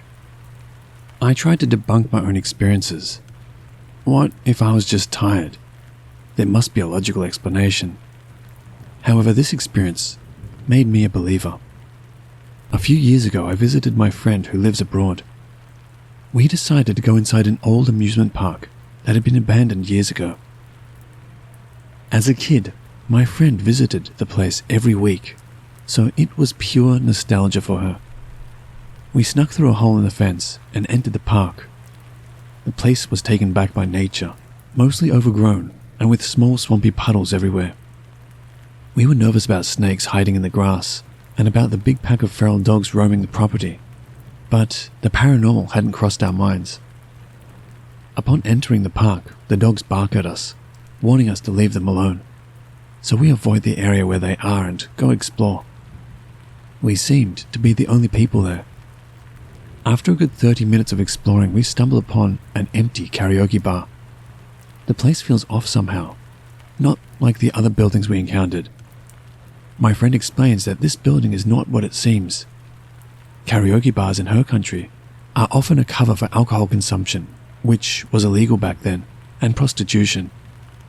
She doesn't recognize the place though, which is weird since she spent a big part of her childhood at that park. We figured that it must have been a bit hidden away from the crowds since it was likely linked to illegal activity. The moment we enter the building, my attention was immediately drawn towards a creepy door with a broken glass panel. You could see there was nothing on the other side, but but somehow the darkness behind the door seemed more solid. I stared at it for at least a good 15 seconds before I tell myself to stop freaking out about a door. While we explore the first floor, I hear footsteps right behind me. Thinking it was my friend, I turn around, ready to make a stupid joke about her creeping up on me. But she isn't there. I see her at the other end of the room, at least 8 meters away from me. I chalk it up to weird acoustics and don't tell her about it. Do you know that feeling you get when people are staring at you? That's how the second floor felt. It was as if we walked into a crowded room, except there was nobody there. Like on the first floor, the darkness of some unlit areas somehow seemed too dark, more solid. I became increasingly nervous, but I didn't tell my friend since I don't want to sound crazy. Soon, my friend stopped in her tracks and said that she wasn't comfortable exploring any further. She later described that room as a black hole. She recalls feeling as if all her movements were slower than normal and her brain was foggy. This was right above the door that freaked me out so much. Back on the first floor, we feel silly for being nervous and try to overcome our fears. I decide to open a door adjacent to the freaky door, which was easier said than done. The door was stuck, and I had to put my weight behind it to get it to open. We saw a glimpse of the small storage room before the door was slammed shut again.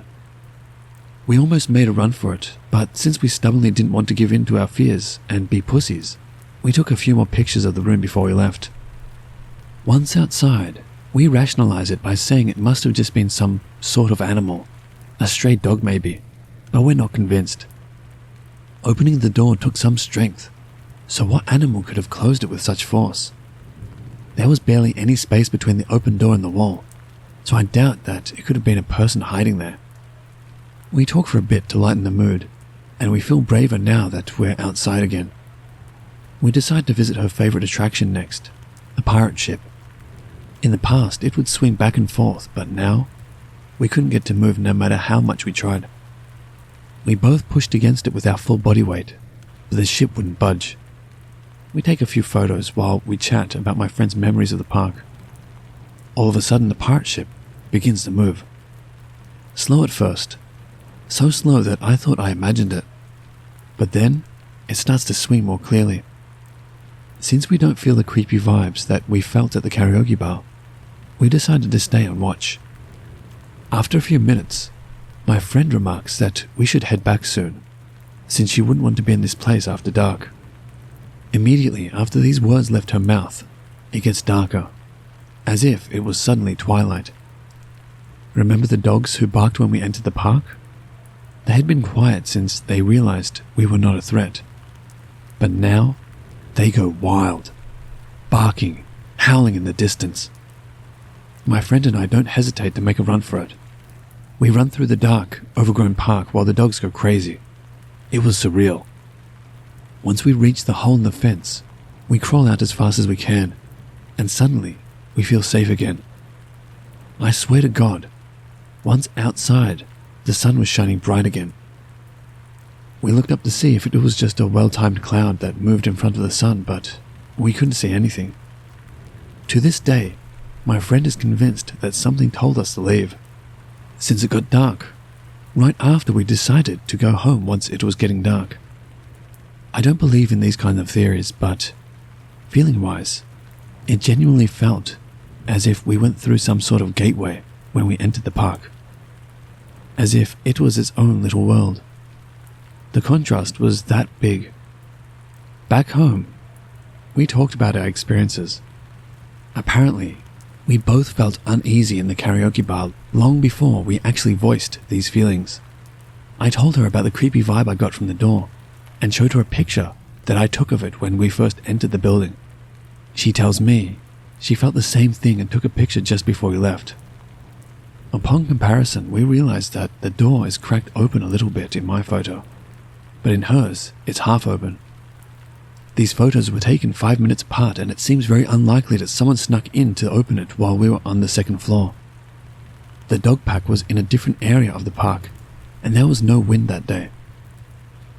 I don't have an explanation, But given our experiences at the park, this creeped me out even more.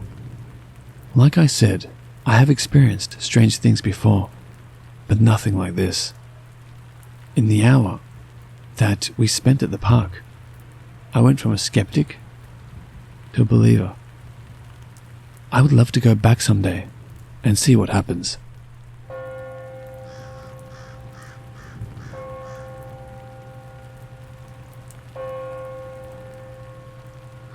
This happened when I was in the early years of high school, right in the middle of summer.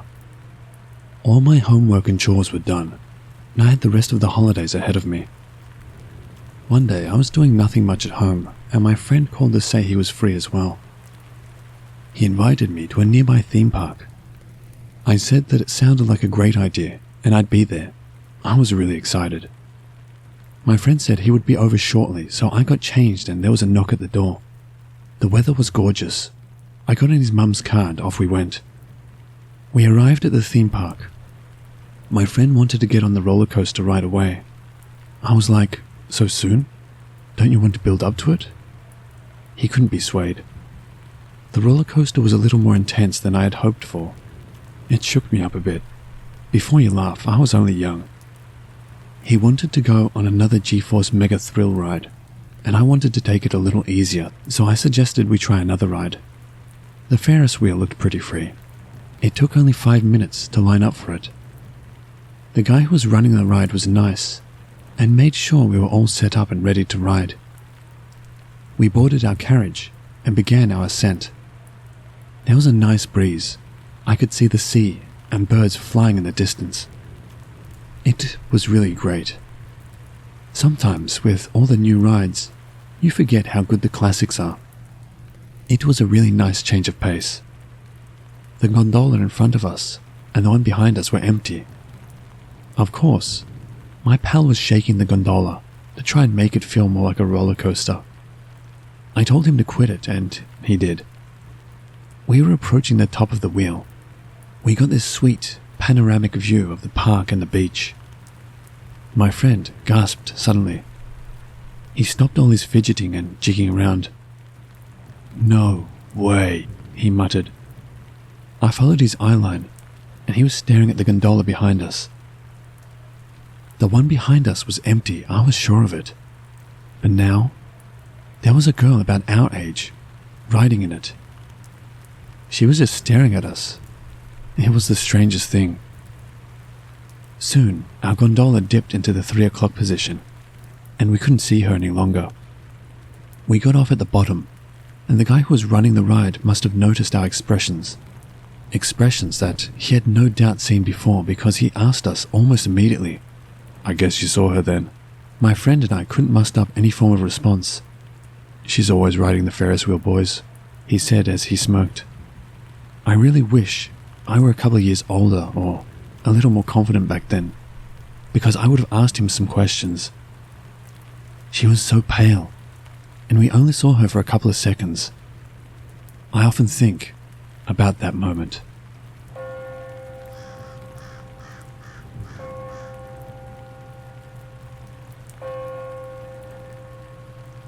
A few years back, during my junior year of high school, I was in a tourism class at my vocational school. It was a lot of fun, honestly. Me and my buddies got to go on trips while others were stuck in class. In mid-October of 2017, we went to Pipestem in Pipestem, West Virginia. The first day was pretty standard as far as a trip can go. Me and the guys had our own cabin out in the woods, and the girls had the same accommodations. The next day, though, things got really weird. We were bored in our cabin the following night, so we decided to head to Lake Shawnee. It was an amusement park built on an Indian burial ground that operated back in the early 1900s. It was shut down in the late 60s, I believe after a child drowned in the lake. We waited till after dark and then headed over there because it was only like a 10-minute drive. We were laughing the whole way over there, just acting like dumb teenagers. As soon as we pulled near the tree line the park played just beyond, something felt off. All the joy was sucked out of me. I just felt like we weren't welcome there. The park has two attractions, the Ferris wheel and the swings. Basking in the full moon, the park looked hauntingly beautiful. At this point, we're still being shithead kids, and I decided it's a good idea to take a seat on one of these swings. We hang around for 20 more minutes, and just as we're leaving, I feel a burning sensation on my lower back, like someone has pressed a hot iron against it. Ignoring it wasn't helping, as it just intensified this scorching pain. I tell my buddy to pull out a flashlight and check out my back, see if I scraped on a branch or on some rust at the park. Sure enough, 3 distinct claw marks ran the length of my lower back. It made all the hairs on my body stand up. I felt like something was there, hovering over me like a dark cloud. We get back to our cabin, and the scratches are nowhere to be seen at this point. But I wasn't feeling any better. I felt like I was a passenger in my own body, like I was in third person. There was something malevolent. I could feel it. But I was tired beyond belief at this point, so I got to our room and crashed on the bed. At about 3 a.m. that night, one of my buddies calls from the living room, his voice trembling. Me and my 2 other buddies in the room go to check on him. The front door was wide open. He looked gaunt, drenched in sweat. His appearance was how I felt only a couple of hours earlier. He explained that he was fast asleep on the couch when he felt a cool breeze across his face. Sitting up and seeing the seemingly endless wilderness outside our cabin, we were all shook up pretty bad. As well as having locked the front door, all of us stayed in our rooms for almost the entire night. I didn't believe in all this ghost bullshit before this happened, but something followed me back from Lake Shawnee. Something evil, perhaps even something ancient.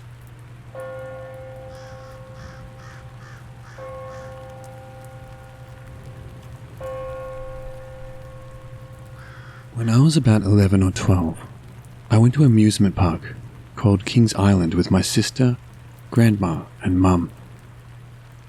Since we knew the area well and had phones on us at the time, my mum and grandma would let my sister and I roam on our own to ride whatever we wanted. My sister and I just got done at the arcade. As we left the arcade, we made our way towards the Diamondback, which is a roller coaster. Before we got to the Diamondback, I told my sister we should go on the Zaffer, which is a swing-like carnival ride. I was on the left side, and my sister was on the right side, just to paint the picture. As we were about to get into the line, a man who looked to be about 30 or 40 walked up to me. He put his hand on my lower back/arse area and walked alongside me. As I gave him a dirty look, he immediately apologized and claimed he thought I was his girlfriend. Then he walked away, as if nothing had happened. I bawled my eyes out and immediately ran back to find my mum and grandma. I explained what happened, and we decided to leave the park at that moment. While I was young at the time, I had heard enough stories about abductions to know that it could have ended a lot worse.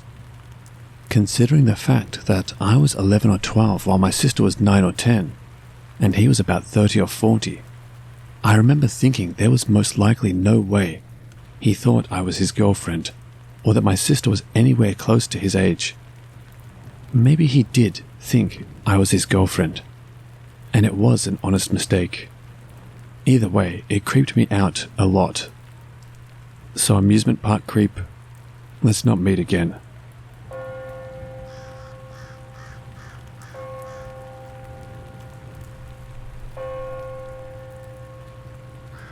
This happened when I went to a theme park in Nagasaki with 3 friends.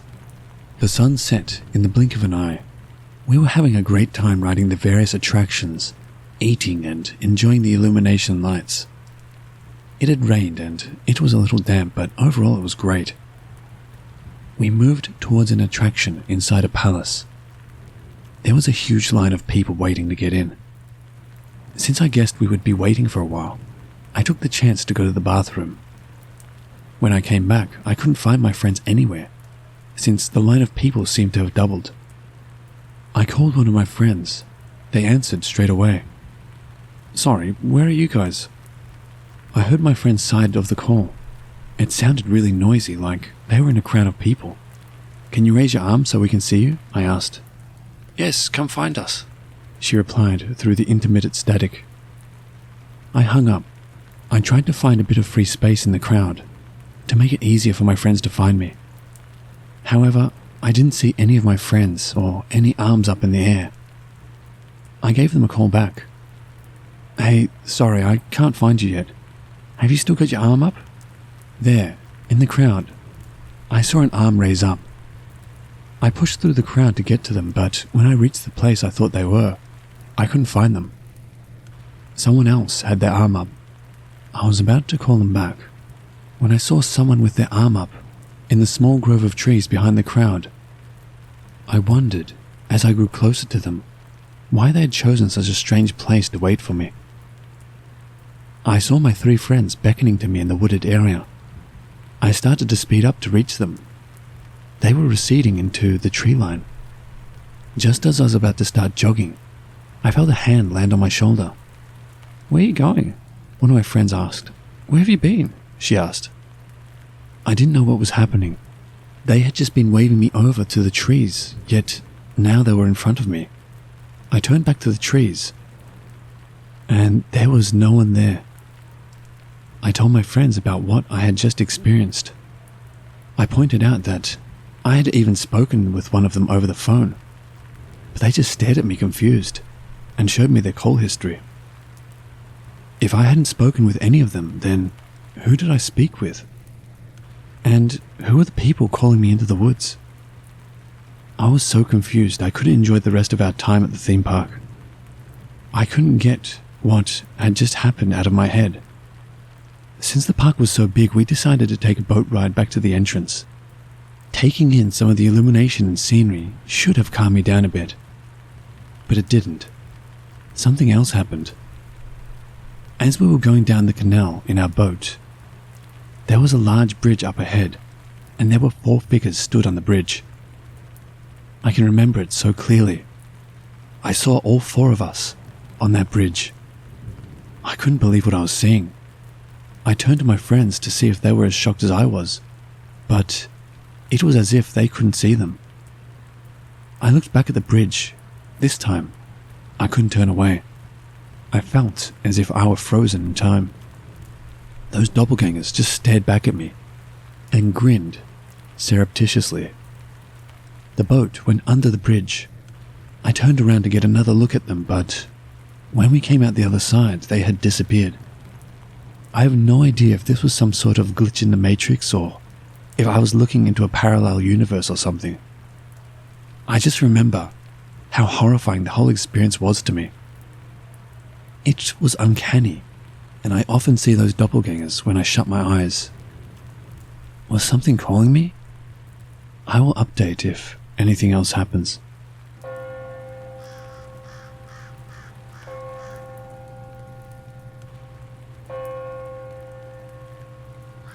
So this takes place about 6 months ago at my job.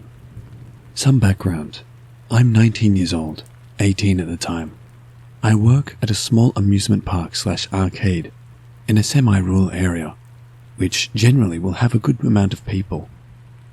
This happened during our summer season, so we were open until 9 p.m, but we generally only have at most 10 families around 6:37 p.m.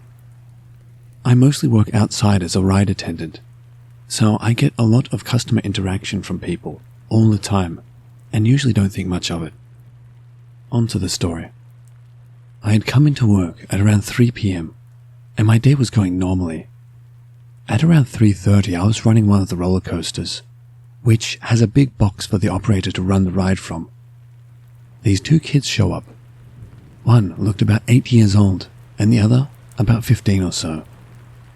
They seemed very sweet and very funny, so I was just enthusiastically telling them the rules and just being as kind as I possibly could so they could enjoy themselves. As soon as the ride would finish, they'd run from the exit right back into line to go again, which isn't unusual. because I get kids that do that all the time. Sometimes I'll even have kids who do it over and over again for an hour or more. Soon enough, they stopped riding and waved me off as they ran to some other rides to have fun. At some point afterwards, one of my co-workers came up to switch positions with me and sent me off to the Tilt-A-Whirl, another ride we have. As I'm walking down, I see from a distance a man in a black shirt standing at our gem mining station. It's a smallish water tower that constantly releases water so kids can sift through the sand and get cool rocks and such. He was just holding his hand in the water, so I was going to ignore him as I made my way to the ride. As I'm getting closer, he looks me up and down and asks my name. I couldn't lie about it, obviously, since I had a name tag on, so I just told him. He then proceeds to say, "Do you think I can see you later tonight?" To which I respond no. I walked away to the ride I was operating and told a co-worker about what happened. We laughed it off as if it were nothing, and I sent him on his way to the ride he had to run. Not even 5 minutes later, the guy shows up to my ride with the 2 kids who I let on the roller coaster I was previously running. I'm of course not looking forward to letting him on, but I toughed it out since the kids were just trying to enjoy themselves. They walk up to the entrance of the ride and I asked the man if he could hold the fence door open as I scanned his wristband. The fence door opens inward and the scanner is on the opposite side, so I ask customers to hold it open so I don't block them as they try to get on the ride. He responded with, "Of course, I'll do anything for you, whatever you want." As I scanned their wristbands, the scanner showed that they had run out of credits, so I made sure to tell them. The younger kid with him looked upset, so I told them they could get on the ride this one time, and they could just go talk to the front counter after. I put them on and explained the rules of the ride, and ran it as usual. The entire time that the ride was running, I noticed the man was staring at me. He never let his eyes off me, so I tried my hardest to avoid his gaze. I tried not to seem alarmed because his kids were in other carts joking around and making funny faces and gesturing at me, trying to make me laugh, so I just pretended I didn't notice the man. Once the ride finished, the youngest kid stood up and said he wanted to go again. I felt bad for him, and since there wasn't any people in line, I told him he could go on again. The older kid felt dizzy, so he just got off the ride while the man and the younger child stayed on. I ran it again and noticed the man was still not letting his gaze off of me. Toward the end of the ride, I saw he was lifting up his lap bar, so I told him to leave it down. It acts as a second brake to slow down individual carts.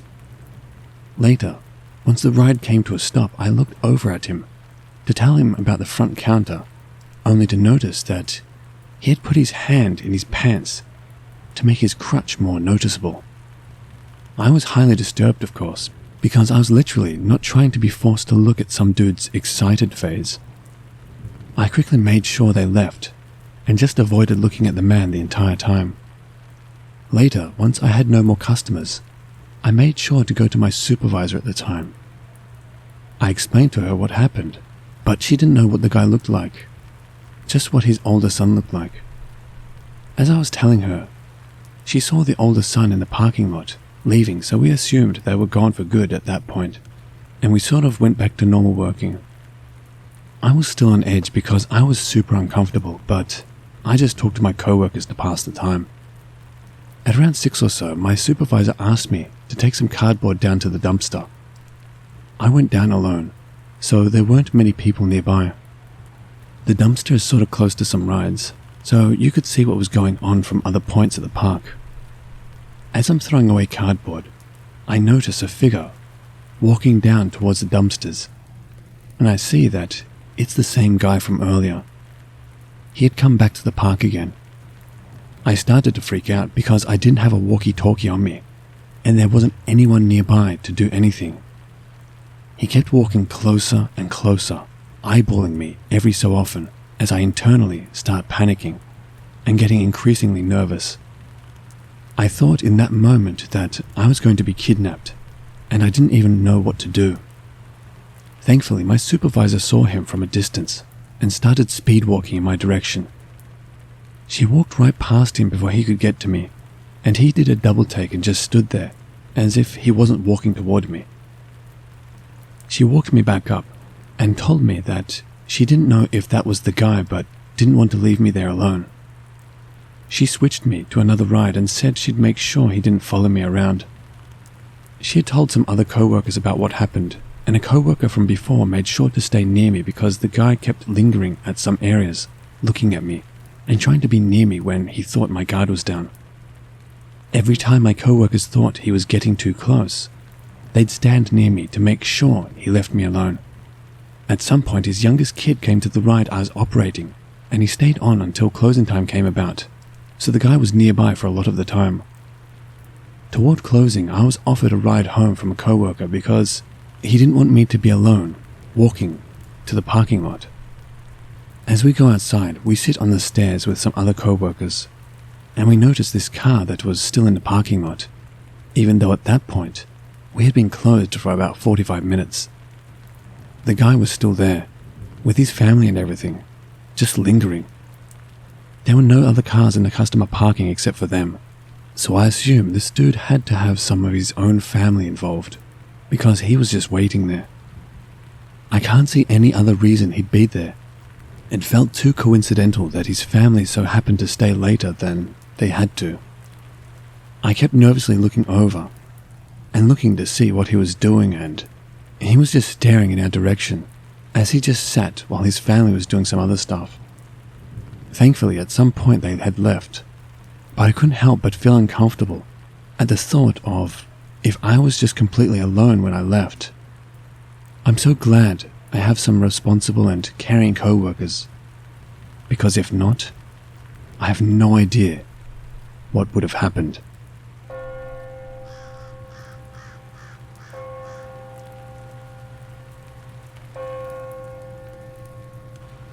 I'd like to share this experience with others because it's been a beautiful and perplexing thing for us. This is the kind of story I had previously heard about, but when it happens to you, it really is quite amazing. Sorry it's long. In April 2020, my partner and I sadly lost a son at 17 weeks gestation. I had an infection in my uterus, which was undetected, and after several days in hospital with some worrying symptoms, I went into premature labor. I was also septic, so after delivering our boy, I was very unwell. To say it was tragic and traumatic would be an understatement. We named him, and for the purposes of this post, we'll call him H. At that time, my older son, A, was 2.5 years old. Too young to really understand anything except that Mummy was sick in hospital. We haven't purposely not told him about H. We will in time. But there was no reason to confuse him at such a young age. We don't talk a lot about H at home. H is not a name that is familiar to our older son, for any reason. In around July this year, I was driving A to a Saturday morning activity, when he said, "Mummy, you should meet my friend H. He's here in the car with us," and pointed to the ceiling of the car. I didn't want to overreact or ask too much in case he felt the need to make things up, so I simply said, "That's good, eh? Is he a nice friend?"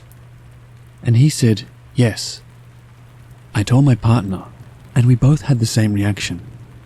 Weird coincidence, but also, kids have imaginary friends often, so not a big deal. The next day, A told my partner that H is here, when they were playing in our lounge room. My partner asked, "Oh, okay. Where is he now?" And A pointed in the air to the corner of the room, above where we keep H's ashes, on the top of our bookshelf. A then said, "He's like an astronaut. He can float in space." A few days later, when my partner took A off to childcare, I gave A a kiss and a hug as I always do at the front door. A then turned to his left and enthusiastically says, "Bye H, I'm off to school," before running out the door. Now, my partner and I are just looking at each other in amazement. Over the next few weeks, this happened several more times. Sometimes, A told us that H is asleep, so we'd stay in the car if we arrived at our destination. A also told me that H was in hospital, not an astronaut anymore. This time freaked me out a little, as of course the only time we could hold H was in hospital.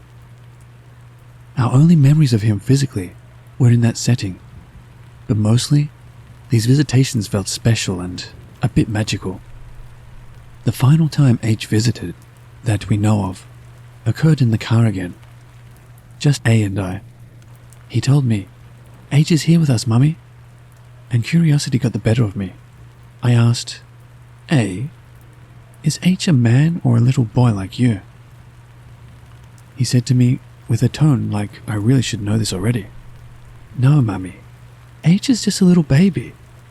Sometimes I can hold him." And he cradled his arms like he was holding a small baby. That was absolutely an oh shit, but also wow moment. I was raised agnostic atheist, so it's all a bit overwhelming to ponder on too much. But we have decided it was H just letting us know he's okay, and with us still somehow. A few weeks later, I found out I was pregnant again. I like to think H was here with us through the early weeks, and is with us still, as a special part of our family. I do believe young children can see things we can't explain, so I'm glad A had this chance, though he most likely won't remember it. Thanks for listening.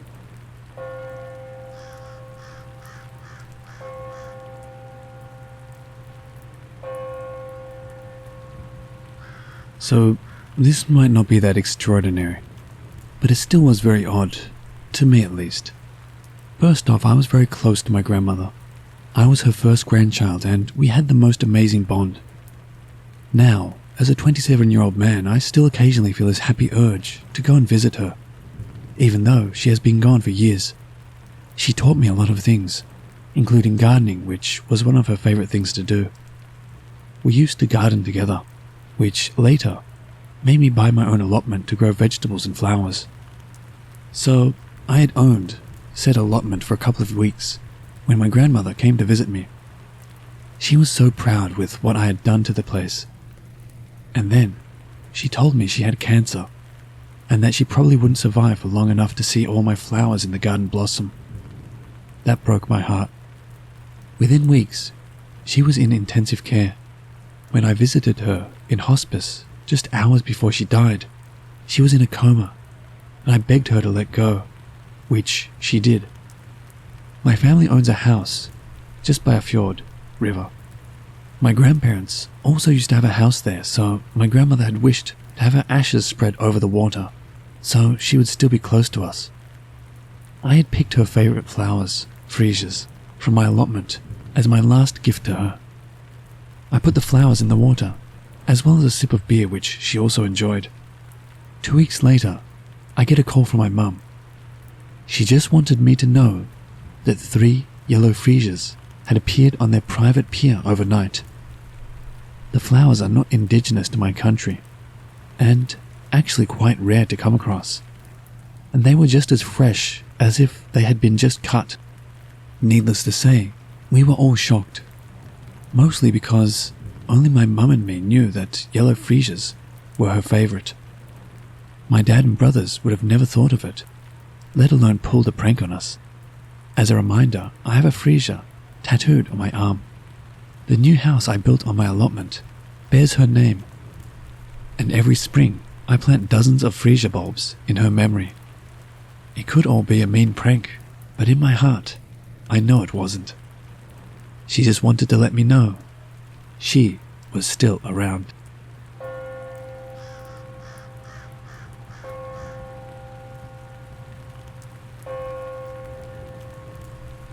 This is going to be short, so bear with me. Very recently, my cat, Mr. Fat, was attacked and sadly didn't make it. He left on September 16th, 2019. But a couple of weeks later, after I buried him and said my final goodbyes, Mr. Fat decided it wasn't the end, and he wanted to be with me one last time. I was asleep and, of course, dreaming. I remember every detail about my dream. I was in an all-white room sitting on a blue rug or carpet. And I heard my cat. He did his usual greeting, which is a simple meow. He came around me and rubbed himself on me. I started crying and pulled him into my lap. While kissing and petting him, I went, "Mr. Fat, why are you here? I thought you died." And I cried even more. I petted him, and he purred, and then suddenly he got up and started walking away. I yelled at him, "Where are you going? Come here, Mr. Fat." He stopped walking, turned around and come back to me, rubbing his body against me, and in tears I went, "I miss you so much," and I gave him a small kiss on his head. He turned around and started walking again. I, for some reason, couldn't lift my head to watch him leave. And once his tail and feet was out of view, I woke up the next morning.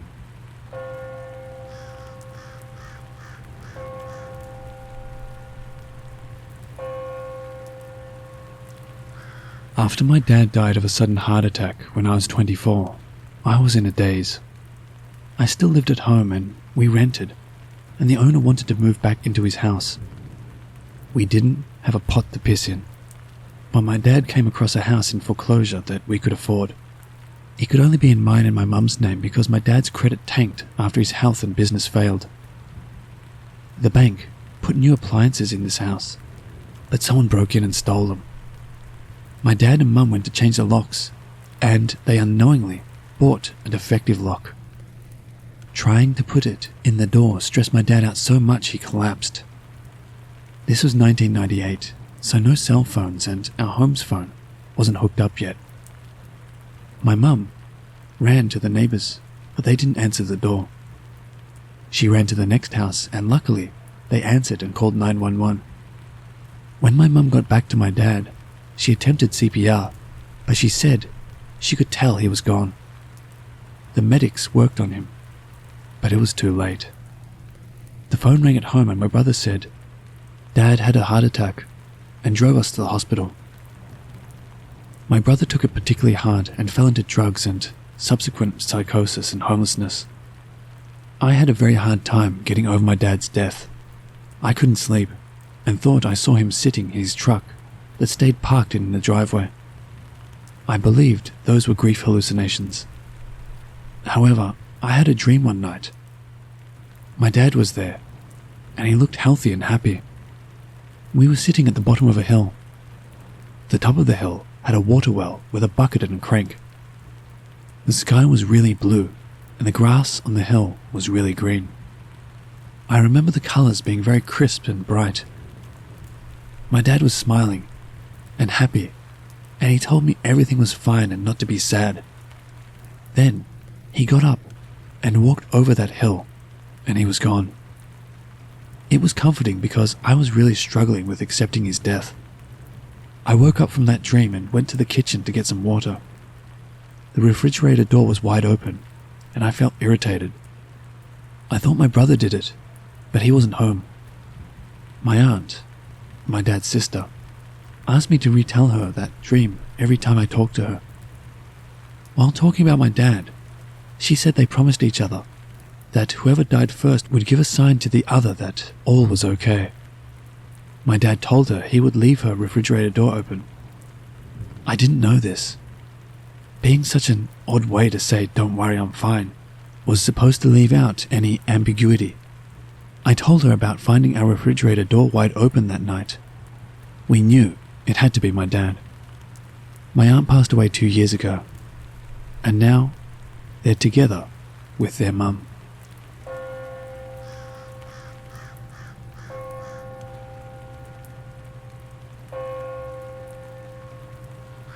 So, it was 2001, and at the time I was 9 years old, living with my 2 younger brothers, 6 and 3, and my single mother. One morning, my great-grandma passed away in her sleep. Absolutely devastated, my great-grandfather called my mum to come over and help handle her things and sort the funeral arrangements with him. We were always very close with those great-grandparents. Unfortunately, they lived 5 hours away from us, and my mother couldn't drive. So my great-grandfather got in his 3-seater truck and came to get her and my 3-year-old brother. My mum couldn't get a babysitter, so she left me to watch my 6-year-old brother, as I had on other occasions. Gave me the only key to the house in case we wanted snacks from the convenience store down the street, and told me to keep the door locked until she gets home, and to just look out the upstairs window if anyone comes knocking. She called to check on us 6 hours later, and told me that she has more to deal with at their house than she'd thought, and would come home the next day, as my great-grandfather had poor night vision and couldn't drive the long trip at night. So we kept the door locked, and my brother and I stayed up late watching TV. Around 3 a.m. I took my brother up to his bed and went back down to the couch to watch more TV. Eventually falling asleep at 4 a.m. on the couch, I had a dream. I was in my great-grandma's garden. She was sitting on their bench by a tree feeding the blue jays. They were always her favorite. She turned to me, smiled and said, "I'm okay. Be good. I love you." I woke up and it was 6 a.m., still dark out. But I had a blanket on me. But to my absolute shock, it was one my great-grandma had been knitting for me. I sprinted around the house and my mum wasn't home. My brother was asleep. The doors and windows were all locked still. So I called my great-grandparents' house. My mum answered, groggy and confused as to why I was calling so early. I asked her about the blanket. She said she saw it in my great-grandma's armchair the other day and was planning on bringing it back for me. She hadn't come home and couldn't find a blanket. No one else had the key to the house, and I'm a very light sleeper. So I believe my great-grandma came to tuck me in one last time. To this day, none of my family can explain it, but I'm glad she's okay. And Nana, I love you too.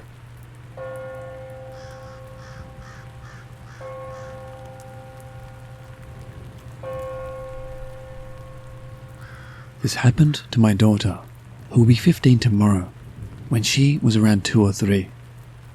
One of our dearest friends passed away very suddenly of a massive heart attack at his home. We lived about a mile away, and one of the first responders knew how close we all were, so they called us when the call came in. It was around 5:30 a.m. My husband went to their house and beat the emergency response team there. When we first got the call, I got up and went into the living room. I shut our bedroom door. At the time, our daughter slept with us. It was around 6:15 a.m. when he called me to tell me that our friend had passed. He was going to stay there with our friend's wife until the coroner came. I stayed up and just tried to pass time. Our friend's wife had called me at one point and asked that I call her sister. It was around 10 a.m. when my daughter woke up. She was all sleepyhead and adorable. She crawled up in my lap and snuggled. She so sweetly says, "Jeffrey Cooper came and see me." I said, "Oh really, sissy?" She said, "Yep, he came and see me and told me bye." Jeffrey Cooper was our friend's name that passed. She was so little and said his full name, plain as day. There is absolutely no way she could have known he passed. No way she could have just said his name and that he came to see her. She was so little, and she was in the bedroom with the door shut. The only time I talked to anyone that morning was on the phone, and it wasn't like I was shouting as loud as I could. I talked to the first responder on the phone when they called early that morning. At no time did I say our friend's name out loud. The next time I was on the phone, I was in the living room, and again, I never said Jeff's full name, and I never spoke loud enough for her to hear all the way in the bedroom with the door shut. I like to believe it really was him coming to say goodbye.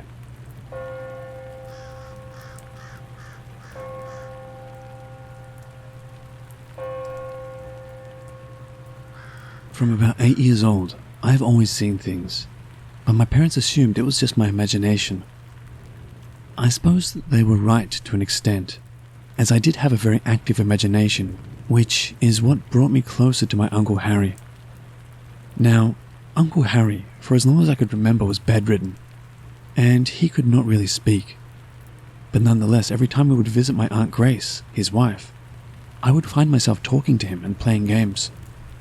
I always had fun when we went to visit, much to the discomfort of my sister and other cousins who found him creepy.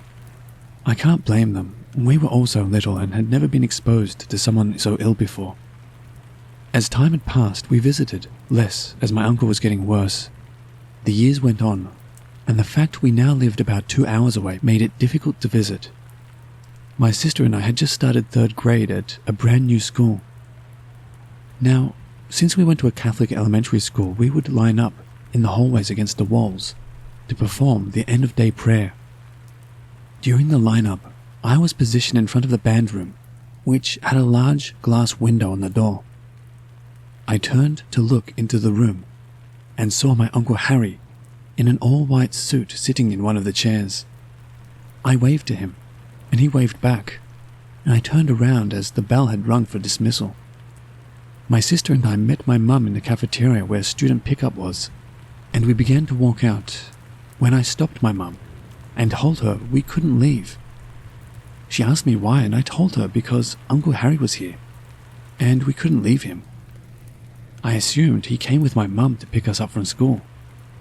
My mum looked at me, confused, and said, Uncle Harry was back home with my Aunt Grace.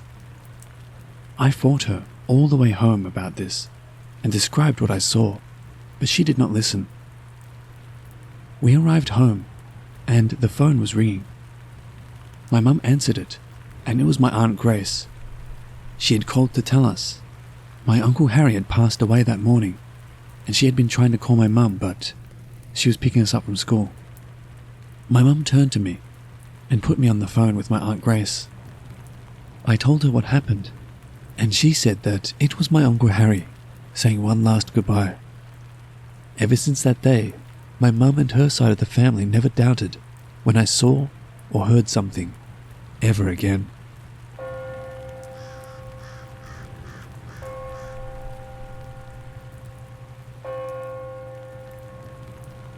When I was 4 years old, I moved from my home country to Spain, and I started to live in a small house that belonged to my great-grandfather. I never met him, obviously, neither had my mother. My grandpa stayed in my home country, and I had almost no contact with him. The house was small, 1-bedroom house in the middle of a big garden and with maybe 2 or 3 other houses around, but quite far. I was sleeping in a big bed with my mother and sister. I was really restless, so I was always sleeping in the middle, just so I didn't wake up in the middle of the night and go out and play in the garden or in the salon. The first months were normal, but after 4 or 5, my mother started asking why I was waking up in the middle of the night and sitting down on the bottom of the bed. I remember that every night I was waking up, and there was one old lady in a white dress, with a lace collar on the edge, just staring at me. I never felt scared or in danger. It was totally the opposite. I was feeling very calm, and that lady never had an angry face, always happy. I still remember the features of her face, her white hair, everything. My mother woke up a couple of times and she saw me at the bottom talking to someone, but she never saw anyone with me. I told her that I was with the old lady, and she started to feel really upset and scared at the same time. She forbid me to wake up again, and, well, I kept seeing her every night, till one night she disappeared. I remember that we were talking about normal things like if I liked the house, if I had friends, how I was feeling, etc. Nothing weird. After 4 or 5 years, we moved from that house to another in another town, where I was living for 12 years. My grandpa decided to move finally to the same country, and he decided to live in the house where his parents lived. One holiday, me being about 12 or 13 years old, I decided to come back to stay with him for a month. During one normal conversation, I commented to him about that experience. I described the lady, the clothes, and everything, and then he suddenly started crying. It seems that I was watching his mother, and I described her exactly as she was buried a long time ago. This happened in 2000, and she died in 1962. After that, I remember that we went to the cemetery and put flowers on her grave. I cannot describe the feeling when, after that many years, I saw her grave and felt so calm and in peace. I don't know if someone has ever experienced this, and I'm so sorry if you found this boring or not interesting, but I've never told this to anyone. Thanks for listening.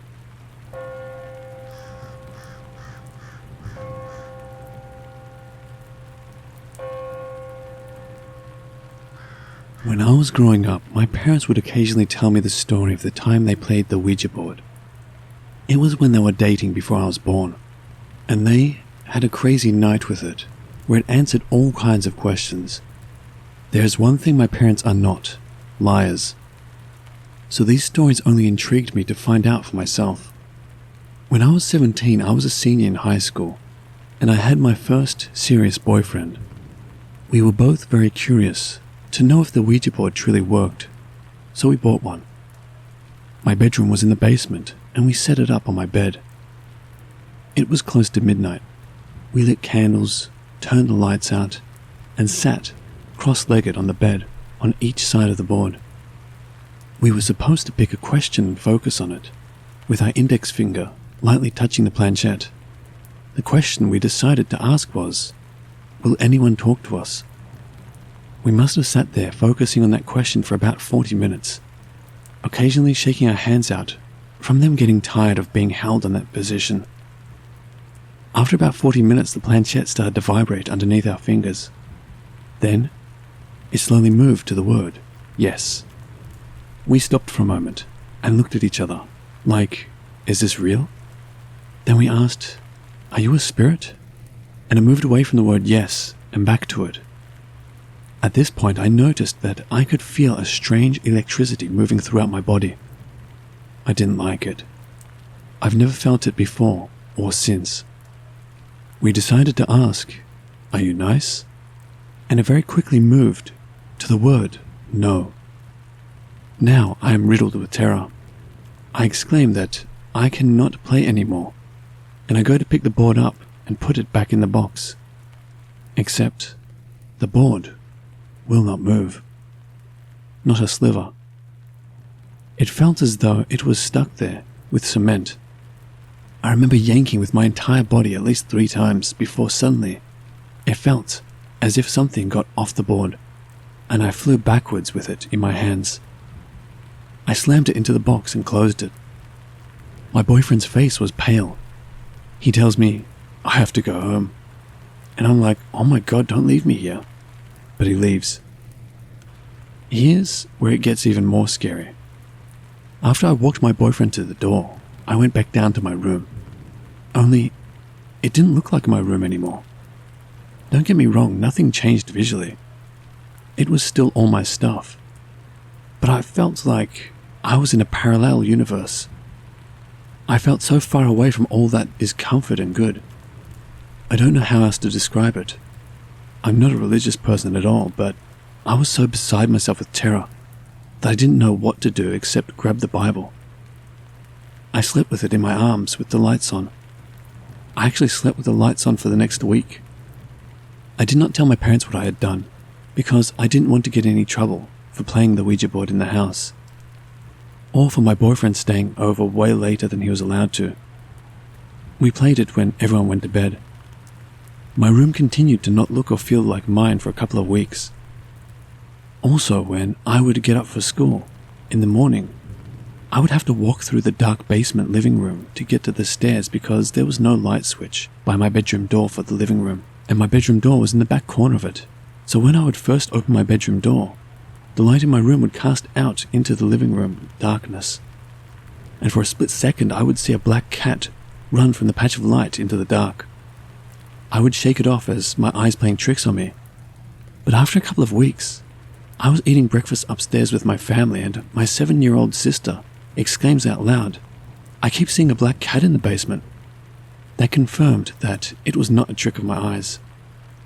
Also, about a month after playing the Ouija board, my dad says to me, I don't know why, but the basement and the stairs have really bad vibes, and it's bothering me, because when I bought this house, one of the things I liked was that it had a good energy.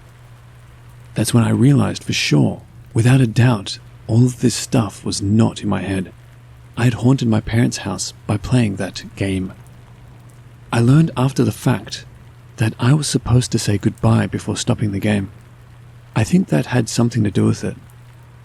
Another strange thing that happened, I always slept with my bedroom door locked. A few weeks after playing the game, I woke up in the middle of the night to somebody jiggling my bedroom door handle violently. In the morning I asked who was messing with me, but everyone acted like I was weird for asking. About 6 months after playing it, my stepmom was cleaning the house. I found the Ouija board and threw it away. Things started to calm down a little bit after that, but it took years for that basement to feel okay again. And honestly, it never went back to feeling the way it did before I played. I finally owned up to my dad and stepmom about what I had done. I wasn't in huge trouble, but my dad was like, I knew the house felt different, damn it. To this day, I feel bad for bringing that energy into the house. After that experience, I want absolutely nothing to do with Ouija boards. They're not allowed in my home, I learned.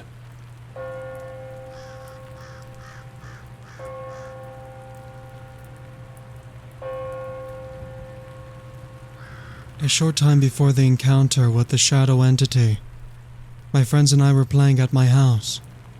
There were about 4 of us. I don't exactly remember. I had a lot of friends in my neighborhood, about 3 years of my age. I was very young. We were bored and decided to play Monopoly or something. We had a closet full of board games. This was the late 70s, by the way. While digging through the games, we found an Ouija board. Not sure where it came from. It didn't just appear or anything like that.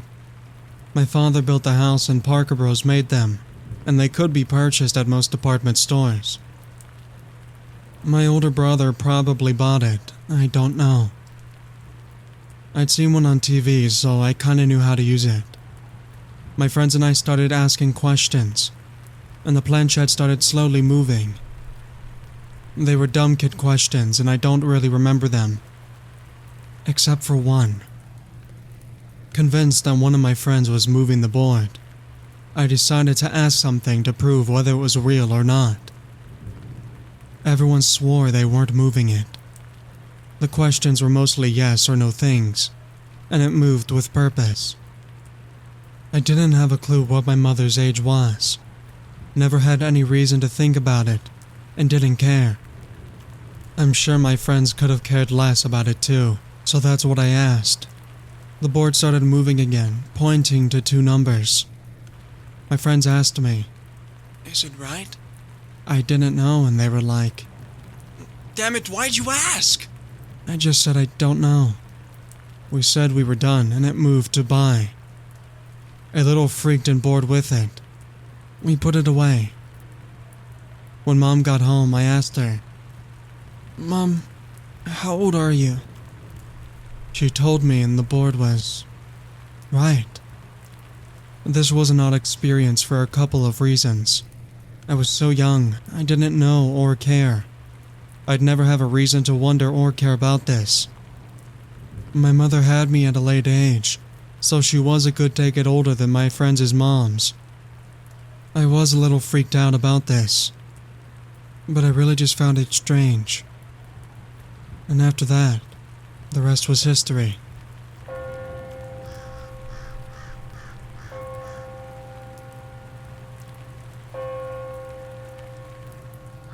Today I wanted to share one of my experiences with the famous Ouija board with you. When you are interested in the occult and paranormal, then you will stumble someday over that thing. Over the years I have tried it a few times. Mostly nothing happened. But there were moments it actually worked. And there was one that was really special. I thought this experience might be interesting for some of you. But before I begin with the story, I wanted to mention that a Ouija board isn't a toy. Many people, also the people in the story, try it for fun. They think it is a game. But regardless of whether you believe in such stuff or not, never do a Ouija session unprepared. And again, if some of you don't believe me, that's absolutely fine. I'm not angry at you for that. It happened 6 years ago when I was 17. It was Halloween, and my girlfriend and I attended a Halloween party. We had a lot of fun there. As it became very late, a few people had the idea to try a Ouija session because someone brought a board to the party.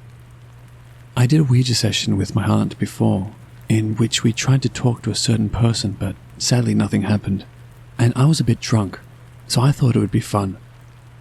My aunt would have been absolutely angry with me because you always should do a Ouija session with a clear mind. It could be a bad idea when you are drunk or high, but being drunk wasn't our only mistake.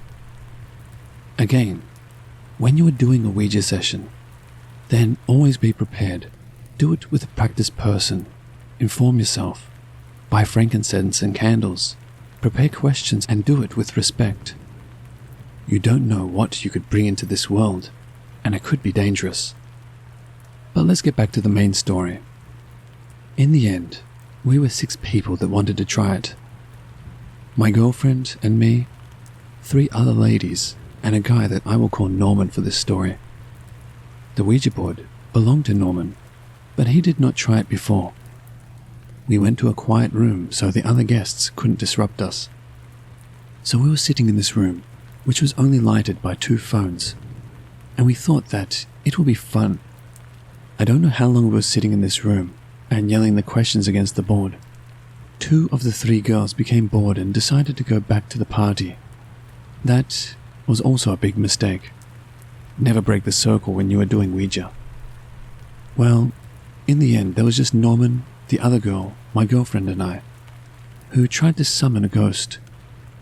We asked questions again and again, and then something happened. When Norman asked for the 100th time if someone was there, the planchette began to move slowly. We did it. Finally, we had contact to something. Norman then asked who the presence is that was with us in the room. We got a name. Luca. Norman was very happy that something was happening, and he went on talking to Luca. A few moments later, we found out that Luca was a little 8-year-old boy. At this point, I got a bad feeling. My grandpa was a demonologist and did research with paranormal and occult things like ghosts, demons, and other things to find out more about it. In his notes, he mentioned that evil entities like demons often like to disguise themselves as little children because they seem harmless, and so was Luca, harmless and friendly, like a little child. Norman had a lot of fun talking to the boy, but soon the other girl, my girlfriend, also noticed that something was odd. The whole atmosphere in the room was just bad. Then, one of the phones broke. It belonged to my girlfriend and it was a new one, just a few weeks old. I said to Norman that it would be the best if we stopped this, but he didn't listen. After a while, we didn't get the right answers anymore.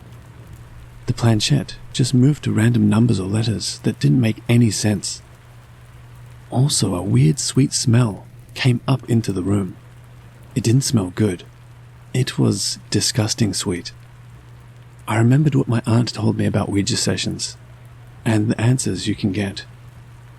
When the answers to your questions don't make any sense, then you should stop immediately, because the thing you called is mocking you at this point. It would be stupid to go on. Finally, Norman also decided that we should just end this, because he was annoyed. But you can't just go and leave the board there. You have to ask the entity you are talking with if you can stop the session. But every time we asked, the planchette was moving to no, and something like that can be a huge problem. The thing was mocking us, and we became a bit afraid. Norman and the other girl wanted to go, but they could be persuaded to stay a little bit longer. Luca's game took longer than we would like. Every time he responded with just no or senseless number or letter combinations. But finally he responded with yes, and we could say goodbye. It was truly bizarre how the atmosphere changed after that. It wasn't threatening anymore, and also the disgusting sweet smell was gone. The girl left without a word to us, and Norman was very scared after the whole experience. Days after that, I saw Norman again. He didn't look very good, like he was sick. We talked a bit, and he told me that he got rid of the Ouija board. He said that he had terrible nightmares after that, and he always had the feeling that something was watching him. He is better now without the board. This was the only Ouija session I had where something like that happened. The other ones were very harmless, interesting but not that spectacular.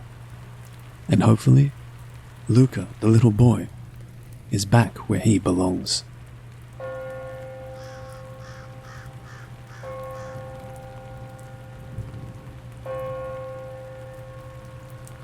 So this happened during the summer of 2010. I believe it was the summer between my junior and senior years of high school. At the time of writing this, it's been about 10 years. As most teenagers do in the summer, me and my friends hung out really late. Most of us were also kind of horror buffs, and used to mess around and try and find paranormal things around us. Ironically, we never really experienced anything at all strange, much to our dismay, until this night.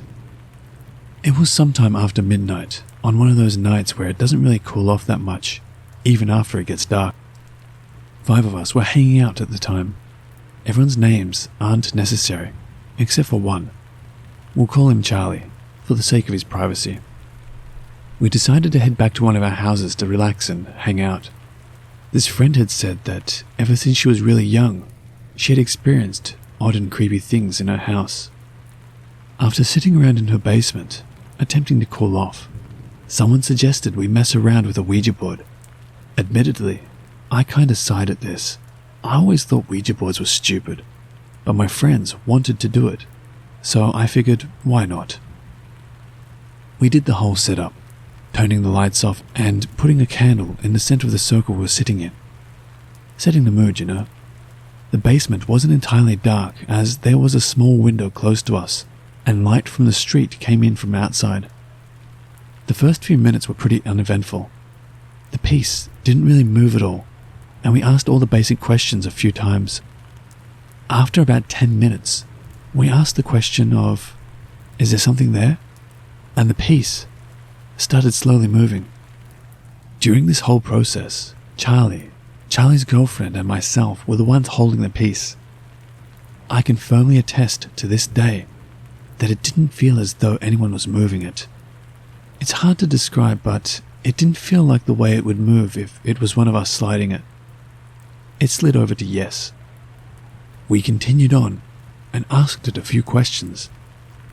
We asked if it was the spirit of a person one of us knew. It once again slid the piece over to yes. At this point, things started to feel a little too real, and we all sort of looked at each other and asked if any of us were screwing around. Everyone denied, of course, and the tone of seriousness and hint of unease made me think that they were telling the truth. We asked several more questions, trying to narrow down who this spirit might be. Not all of them received quick answers or any movement at all. But when we came around to Charlie, he asked if it was a family member of his. After he asked that, it moved to yes, but a little faster than it did when it first started moving. If there's something you should know about Charlie, it's that he takes his bond with his family really seriously. He's always been super close to his parents, his siblings, and all his extended family.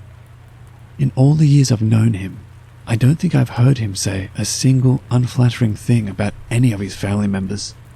It's this fact that makes me think he wouldn't use something like a deceased family member as a tool for some joke or prank against us. Charlie's face got a bit pale after this, and the air in the room started to change. It almost started to feel like there was someone watching us, creating that sort of hair-raising unease. This may sound like a vague statement, but it's the best way I can think to describe the feeling. He then asked the spirit if they could spell their name. The piece started to move, a little quicker again, and spelled out a first name and half of a last name. After it stopped, we looked at Charlie to see his reaction. To our surprise, he had gone even paler, and tears had begun rolling down his face. I asked him if he knew the name, and he just responded with, "Yeah, that's my uncle." He died a little over a year ago. That was when it really hit us that this was more than we had bargained for. Charlie said he had been really close with his uncle before he died. We asked him if he felt okay with us continuing or if he wanted us to stop. He wiped the tears from his cheeks and said he was fine and wanted to keep going. Charlie's girlfriend asked, "Are you here to protect Charlie?" It moved to yes once again. We asked a couple more questions that we got mixed answers to. To be honest, after 10 years, I've forgotten some of what was asked. Before we ended it, Charlie had one last question. He just asked, "Will you sit next to me?" Now at this time, I had been sitting to the right of Charlie, with a bit of gap between us. After he asked that question, I felt a huge chill flit across me, and the area between the two of us was significantly colder than the rest of the room.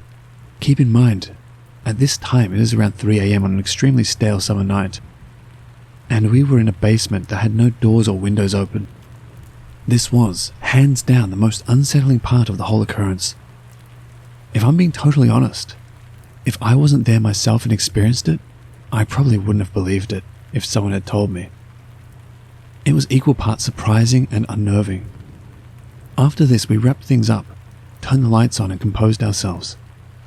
After hanging out another few minutes, we all went home for the night, shaken by what we had just experienced. To this day, the 5 of us have never actually talked about that night. It was one of those strange things where we just decided to bury it in our memories. If I'm being honest, I kind of wished we hadn't, because it was such a strange experience that I don't think any of us could probably explain to someone who wasn't in that room. Unfortunately, many of us have drifted apart since high school, and I still talk to them once in a blue moon, but not on any regular basis. And most of us don't live in the same town we did when this happened.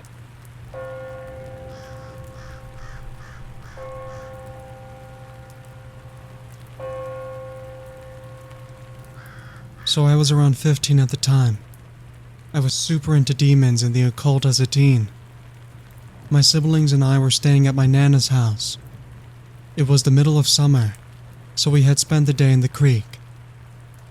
That night, we went to my uncle's house. He lived in an old farmhouse on our property. She had to work the next day, so we went there to be noisy kids. He was dating some woman who had 2 kids that were around the same age as my brother and sister.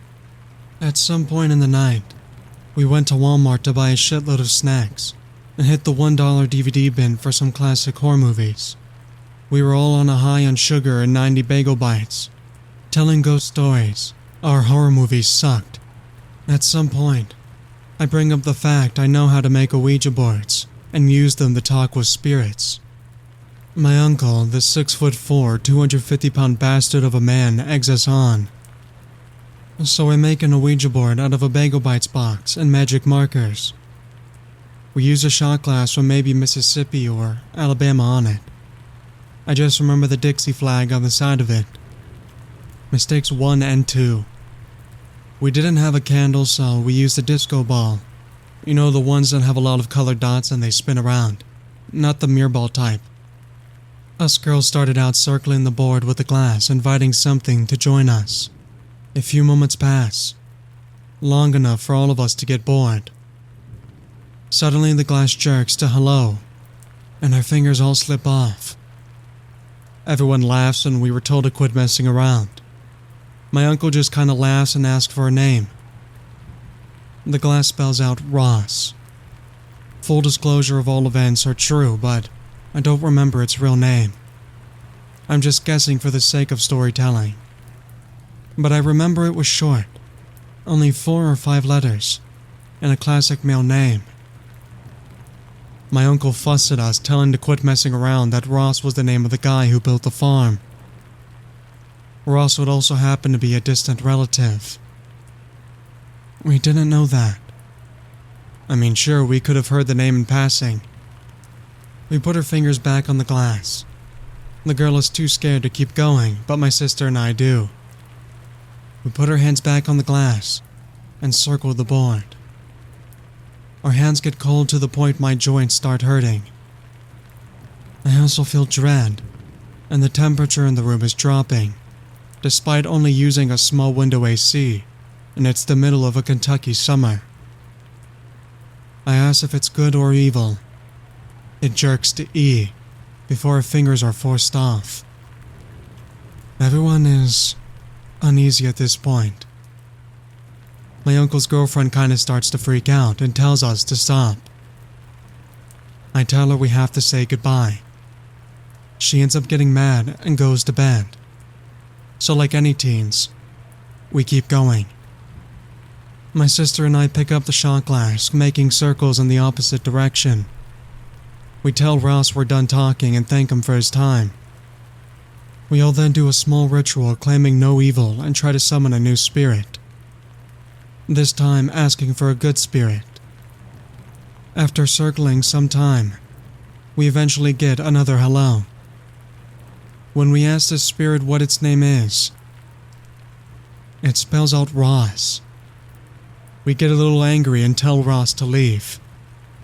I know my voice was shaking when I told him we were scared and he was unwelcome. The disco ball starts spinning like someone had their hand on the top. Only the bass is spinning slowly, winding the cord until it unplugged itself. We all just kinda watched, dumbfounded. My uncle immediately stands up and says it's time to go outside for a smoke break. There is a door in the living room that starts shaking like someone is pounding on it. That door is only accessible from the living room. A trailer was placed next to the house to give it extra rooms and a bathroom. So the door's blocked off on the side, whatever is trying to come through. We scramble out. My uncle first, and me last. On my way out, something grabbed my ponytail. My sister said something pulled it straight up. While outside, we tried to burn the board. This was just cardboard that frozen food comes in and Sharpie marker. My uncle is actively trying, but it won't light or stay lit. He decides to douse it in gas and toss it in the burn barrel. It takes an uncomfortable amount of time to burn. I remember watching it after the initial whoosh from the gas. Goodbye was the last corner to burn. My nana had a couple of farm dogs. They were friendly enough to us, but were aggressive and hated strangers. These dogs were losing their minds, barking at the house. After that, we were all a bit scared. Us kids go to my nana's house. Us girls sleep in the bed and all the boys slept on the air mattresses on the floor. The girl ended up wetting the bed. At breakfast, we all talked about having nightmares. They were different, but we all agreed our dreams had fire. Mine was being in a burning bed that I couldn't escape. My nana freaked out when she heard what we did. She called her priest and had holy water and oils within an hour. She took us to the creek and did a mock baptism with the oils and water while chewing us out. Then she took crosses to my uncle's house, putting them on both doors and his bedroom door. We went back to my nana's a lot. We'd see my uncle every time too, since he lived 300 feet from my nana. His house always felt cold and unwelcoming. Maybe 4 to 6 months pass. My nana's getting ready to feed all our animals and notices my uncle's house is on fire. Luckily, he survived. His bedroom was the last to catch.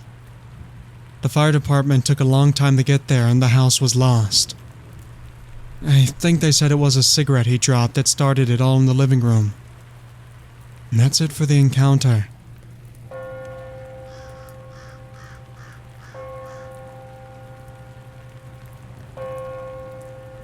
A little backstory. My family is different. We were raised Christian, but a lot of the family did witchcraft. Not your typical witchcraft. Most of us either followed into or put that aside. I believe in things that most don't, but I don't practice anything. My brother, on the other hand, went into it hard body. With that being said, onto the story. So I must have been around 23 or 24. I was living with my brother and grandma. My brother at the time would leave the house and not come back for days. He had a massive DVD collection, so when I was bored, I would either pick the lock on his door, or, if the key was available, I would use that. On this day, the key was there. So I went in and grabbed a bunch of DVDs and locked the door because I didn't want him knowing I was in there. I watched 2 movies, smoked some weed, and then got paranoid. So I go to place the movies back in his room. I closed the door and locked it. When I locked the door, I heard a sound, so I unlocked the door, and the door slammed into the closet doors. The way his room was set up, the door opens to the left. On the right of the doors was his double-door closet. So if the closet doors are open, he can't get out of the room. Being blazed, I thought maybe something fell in his closet. So I pushed one closet door closed and made my way in. I look around and realized there was nothing. So I was like, whatever, and closed the closet, exited the room and locked the door. As I locked the door, I heard the same noise. Thinking I'm just being paranoid, I unlocked the door and once again the closet doors were open. I push one door closed and make my way in. I look around, but only this time I felt the coldest shiver ever in my life. This kind of creeped me out, so I exited the room, locked the door, and that's when I hear the closet doors slam against the door again. Not gonna lie, it made me jump.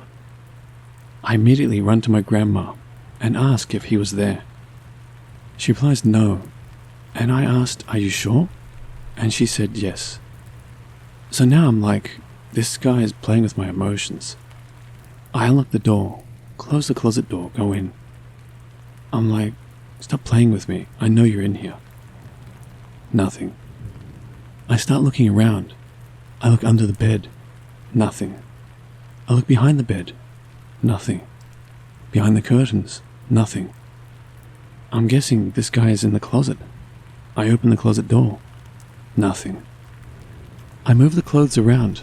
Still nothing. I am now convinced I'm lit and it's just my imagination. I repeat the process. This time, I didn't lock the door. I run to my grandma and make her get out of bed and take her to his room. I tell her to listen. I lock the door and the closet doors fly open, slamming against the room door. She says, "What was that?"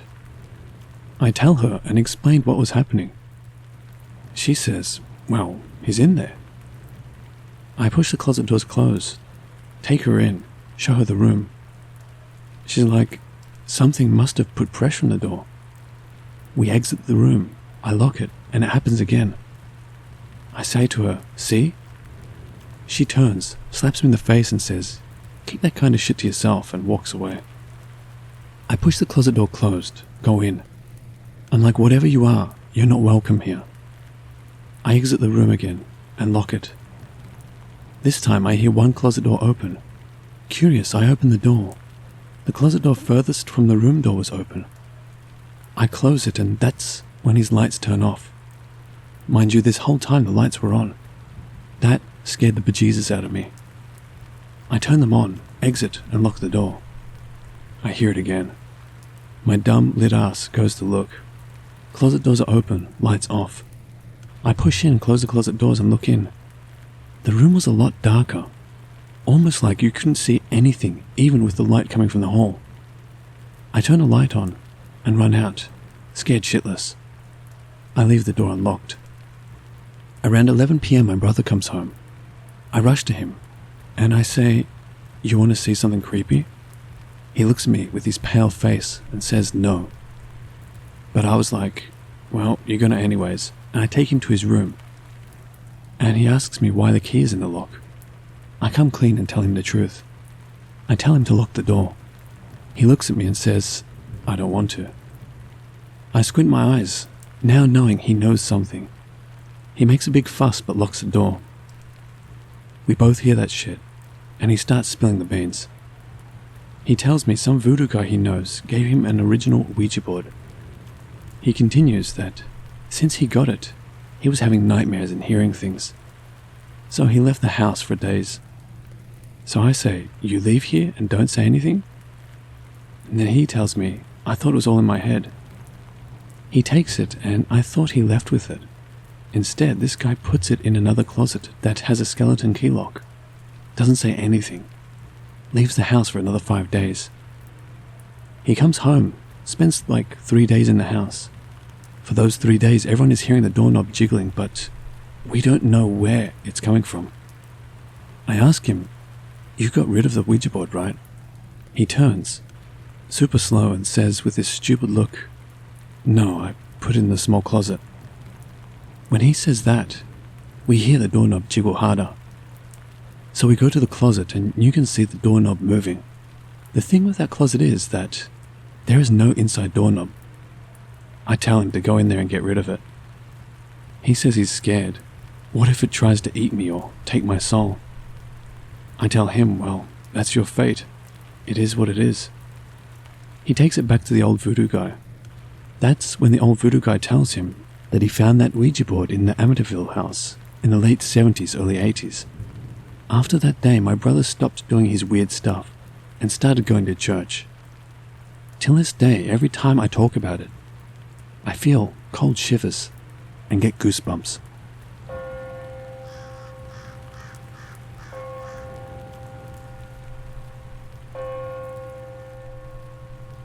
I received a call from Terry and Johnny about an incident that occurred both Saturday and Sunday nights. I'm going to type up my own summary in my own words of the conversation.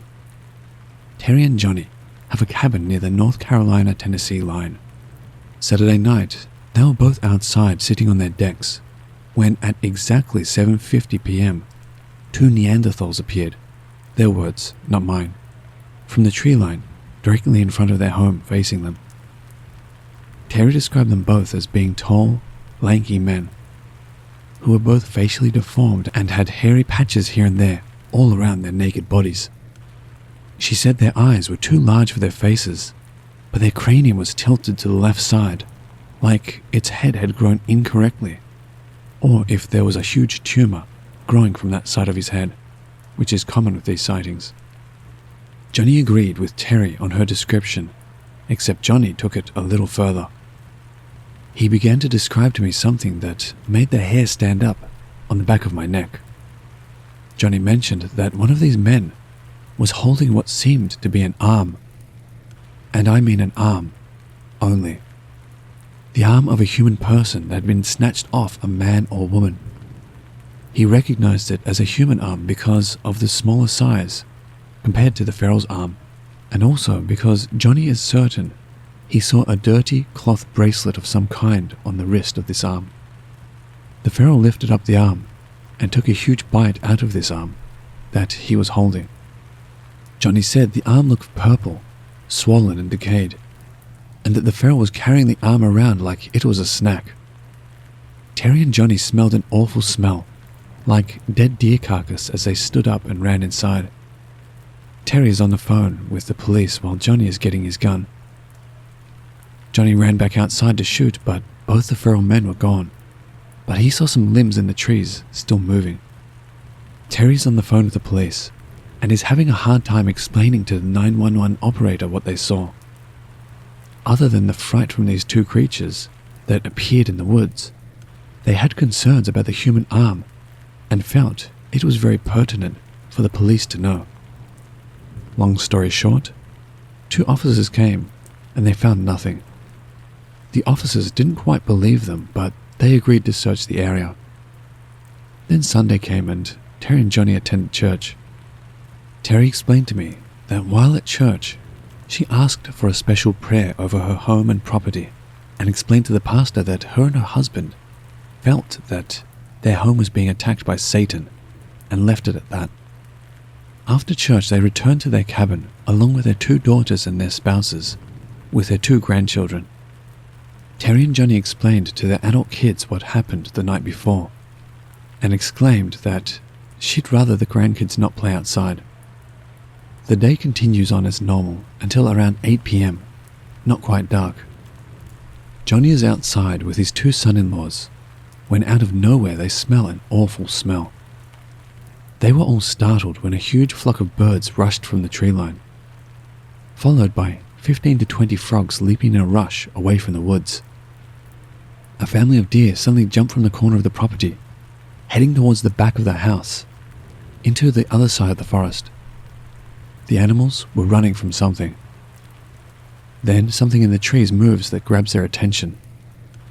They see a creature standing, watching them. It's just standing there, looking. This time the creature was described as a 6-foot-tall, deformed man with huge shoulders, covered in mud and dirt, long black hair, evil face with white, cloudy eyes. In its hand was a dirty burlap sack that appeared to have something heavy in it. As they are staring at this monster, completely unable to move from shock, Terry walks outside. She noticed the birds from the kitchen window and wanted to see what was going on. She sees all 3 men staring straight ahead into the woods, completely still. She glances up, and that's when she also sees it. She said she felt the most evil presence she had ever felt, and worse than the night before. The creature only stared at them all, not moving an inch. It looked unreal, like a wax figure. No birds chirping and no sounds from the woods whatsoever. They said the silence and still from the forest was just as scary as seeing the creature. Terry, frustrated and terrified, yells at it to go away. Everyone is in panic mode, and they all go inside of the house. One of the son-in-laws, Jeremy, grabs his cell phone to take a pic, and Johnny grabs his gun. Once again, when they return outside, the creature is gone, but the awful smell remains. Terry and Johnny are still completely mortified and don't feel safe. I came to investigate because this is absolutely terrifying. I've been in contact with law enforcement and with the Eastern Band of Cherokees to get permission to be on their land to do the investigation. The Cherokees simply know it's feral people and consider them evil, part creature, part human.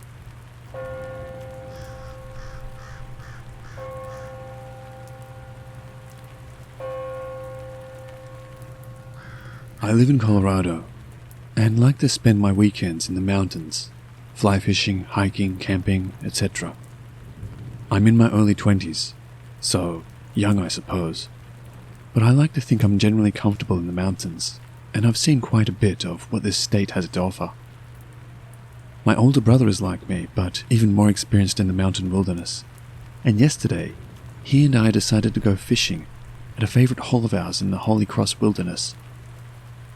This area is fairly well trafficked, especially now as the aspens are all changing and lots of tourists come to see them. Blue skies, warmish weather, and he and I were just getting in the water when I first felt something was off. It's late morning at this point.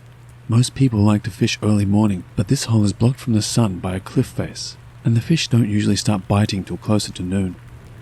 Again, this is a favorite hole of ours, because despite the area having lots of hikers and day trippers, this part of the creek we're on takes some know-how and effort to hike to. So we're about half a mile away from where we park, and no one else is around. First thing I notice is very little wildlife ambience or background noise after we set up our rods and get in the water. As I'm wading in, I hear rocks above us on a cliff move, and a couple fall into the water no more than 50 feet from us. That's odd. In my probably 15 to 20 times at this spot, never have I witnessed a cliff fall apart as it appeared to have done. Beside the sound of the creek we're standing in, it's deathly quiet, and the sound of the rocks falling and hitting the water made us both leap. My brother turns around and we both look at the cliff face. There's a ledge above with trees, and I had never given it any thought before. But I realized then and there, I felt like someone not only could be up on that ledge, but my gut tells me there is. My brother, I can tell, seemed to be contemplating things too. He literally turned to me a minute after the rockfall and said, "Okay, that was weird, right?" I tell him yeah, and then I hesitantly told him, "Hey, it's quiet out today." Almost on cue, a rock lands in the water. This time, in between us. I'm not kidding. We're near this cliff face, but not near it enough for a rock to just fall off and land between us. No, this rock had to have been propelled. We look up and we saw it. A person, holding a rock in their hand, naked as all get out, with long brown hair. And as we're looking at him, it looked like he was grinning, and he throws the rock at us from above. It got close to hitting my brother, and immediately we're yelling, "What the hell?" and quickly wading back to the other side of the creek. My brother slipped, and the person must have thrown another rock at him because I heard a big kerplunk. And my brother is yelling bloody murder. I get on the bank and grabbed a rock in my hand and turned to throw it back at the person on the cliff. They're no longer there. Keeping my eyes on the cliff ledge, I offer my hand to my brother, as he's now soaked, and I pull him up onto the bank. He's pissed, saying he'll get his gun from the car and shoot the man, and saying he could have been killed. Now we're both back on the bank, looking up and expecting rocks to come flying, and sure enough, they do. But we can't see who's throwing them. They're golf ball to football-sized rocks being tossed down one at a time. From memory, I counted a total of 7 rocks thrown at us after the initial rock slide. My brother throws a rock over the ledge, but I tell him we should move. We weave through the river willows, looking back over the foliage to keep an eye on the ledge, and then we hear it. A howl/blood-curdling scream from that direction. I don't see that being, but it had to have been it making the noise. We got back to the car and both started recollecting what we both experienced. We both figured it must have been some deranged homeless person or something. But it's not until I told my girlfriend when we got home last night that she told me about the feral people she hears about on TikTok. If anyone listens to this and can maybe help me understand what my brother and I were attacked by, I'd appreciate it. Neither of us were hit by the rocks, although my brother says the one I didn't see land was so close it splashed him and is why he fell in the water. I should note we drove to the National Park Ranger office and filed a report under my brother's name. He was told he'd be given a call today or early next week with any follow-up or questions they may need answered. Craziest shit I've ever experienced while out in the mountains.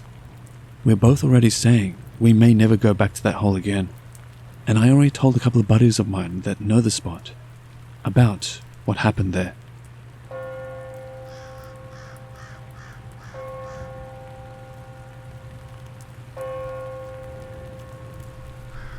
First off, I'm a medically retired veteran from Operation Iraqi Freedom and Operation Enduring Freedom, and I've also served in the US Federal Civil Service for Department of Defense, where I've carried secret, top secret, and TSSCI, top secret compartmentalized information, so I do not lie.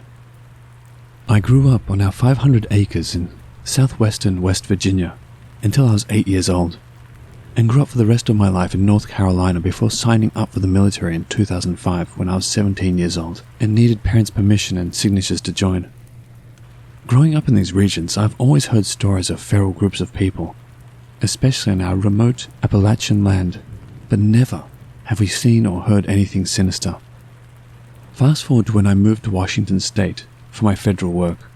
I've lived on the peninsula by the Olympic Mountains, which have more missing persons cases due to the strange location of being in between the Pacific Ocean and the very large Cascades mountain system, where the 14,400-foot volcano Mount Rainier resides.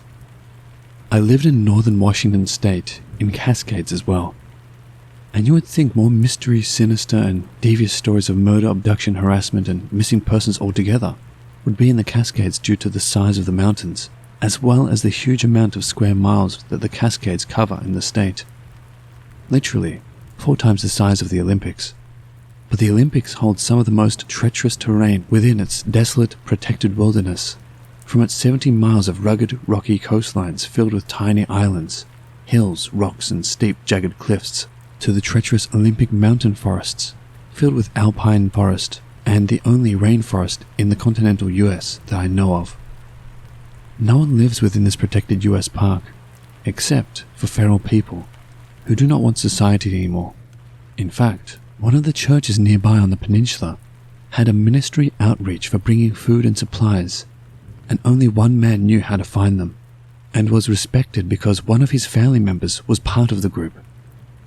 But he would warn how extremely dangerous it was to travel out there if you didn't know the area, people, and or carry sufficient tools and weapons. The Olympics literally have twice as many missing people as the Cascades, and even though they are smaller and cover a smaller amount of distance, they make up for it by having really unpredictable and unforgiving terrain and weather. And the weather part is what makes search and rescue very, very hard to navigate through because of the elevation and weird pressure systems from sitting in between the ocean and large sets of Cascade Mountains. The local government even denies that the region is less dangerous, but it is horse hockey. Many have gone missing, to never find a trace again. And many locals have spoken up about the murderers and feral people who live within the area, especially with quite a few people writing police reports of violence, threats, and even some poor woman who escaped, and it is all hush-hush with local law enforcement and government security, intelligence, and law enforcement agencies. But the people are talking, especially because quite a few missing were found deceased weeks, months, and years later that are/were found in a paranormal and mysterious nature. All it takes is a refined search, and you can find many missing 411 cases from that specific area. All I have to say is that I have traveled, hiked, and camped in both mountain ranges extensively, and I get way more creeped out over in the Olympics from these stories being shared, as well as getting caught in unpredictable weather patterns over really rough terrain. It is extremely dangerous in late fall, winter, and early spring because Mother Nature brings rain, snow, wind, avalanches, and mudslides. But yes, I tell you today that there is a 100% likelihood that there are feral/wild groups of humans surviving out there, and I have never felt compelled by God to assist them. Probably because my PTSD is bad, and I would cause more damage than good, so I only donated to them instead. Just be very careful, aware, and bring multiple items to protect yourself with, cause I promise there are wild people who intend to do harm in both, as well as the entities that we know very little about. Too many screams and whoops heard and recorded, too many pictures, tracks, castings, too many eyewitness accounts, as well as tales from Native American tribal stories and legends for all of this to be made up. I can tell you, I've been watched more times than I care to admit, but I am a formidable opponent with weapons, and I'm very aware of my surroundings when venturing into backcountry, where I always travel in numbers. I wanted to share this so people become more aware of traversing backcountry safely. Knowledge is power, so arm yourself with knowledge, first and foremost. Pray for safety over yourself and your travel companions, and arm yourselves with weapons and survival equipment.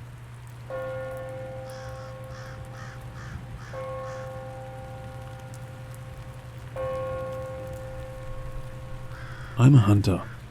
I like to hunt wild boar specifically, though I have been deer hunting and have been known to get a turkey for Thanksgiving. I mostly hunt boar. For those of you that don't know, boar are a big problem in the United States.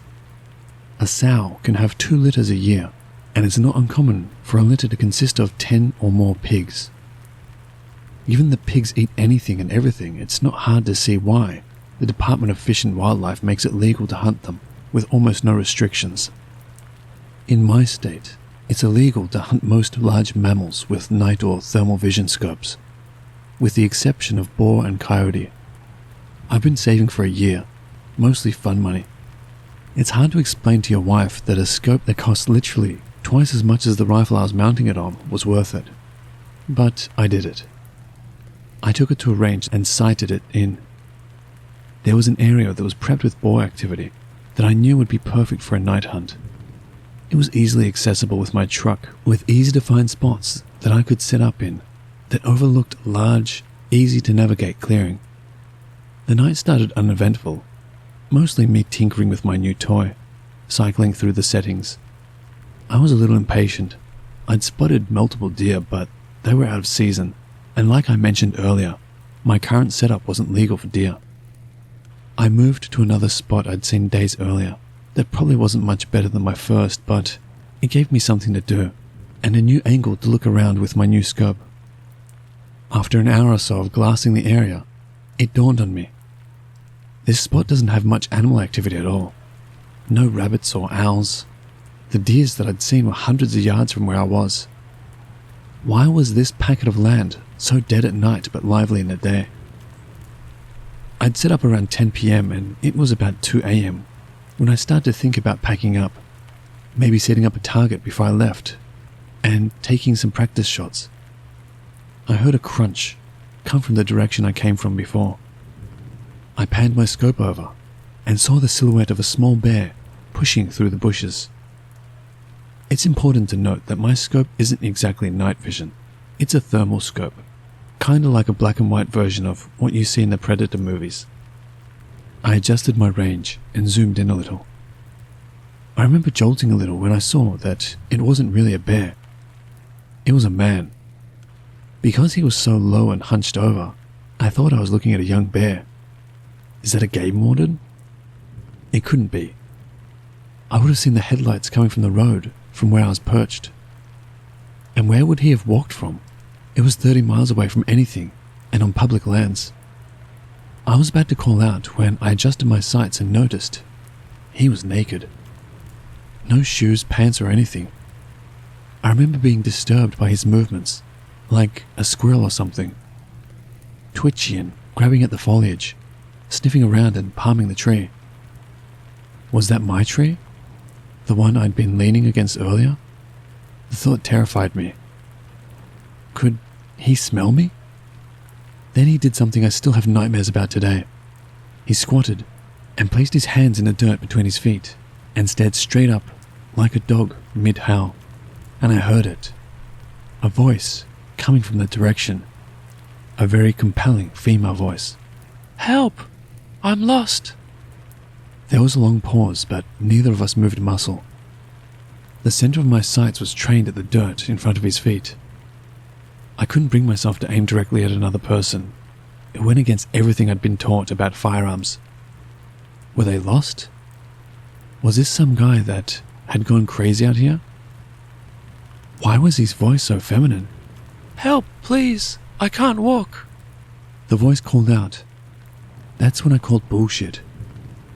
Not only could he walk, when I first saw him, he was traversing the land with ease for a naked person.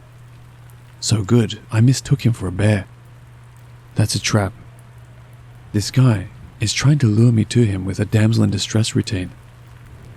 Luckily, the lack of activity before had caused me to pack up most of my gear. I think I may have left behind a hat and a sitting pad, but I didn't give a shit in that moment. I took my eyes off him for a moment to get my pack on. I buckled my chest strap and scrambled for my rifle. To my horror, he was in the same position, but his face was staring in my direction, and I swear, I saw him smile. How the hell had he heard me get up and put my gear on? He must have been 150 yards away. "Fuck off!" I screamed in that direction. He stood upright, and then it hit me how tall and skinny he was. Easily 6 feet and very lean. He took a couple of long strides in my direction, and I instinctively sent a round sailing above his head into the tree line. He was freaky as hell, but he hadn't really threatened me. Why would I tell the cops? I was unwilling and unready to shoot someone.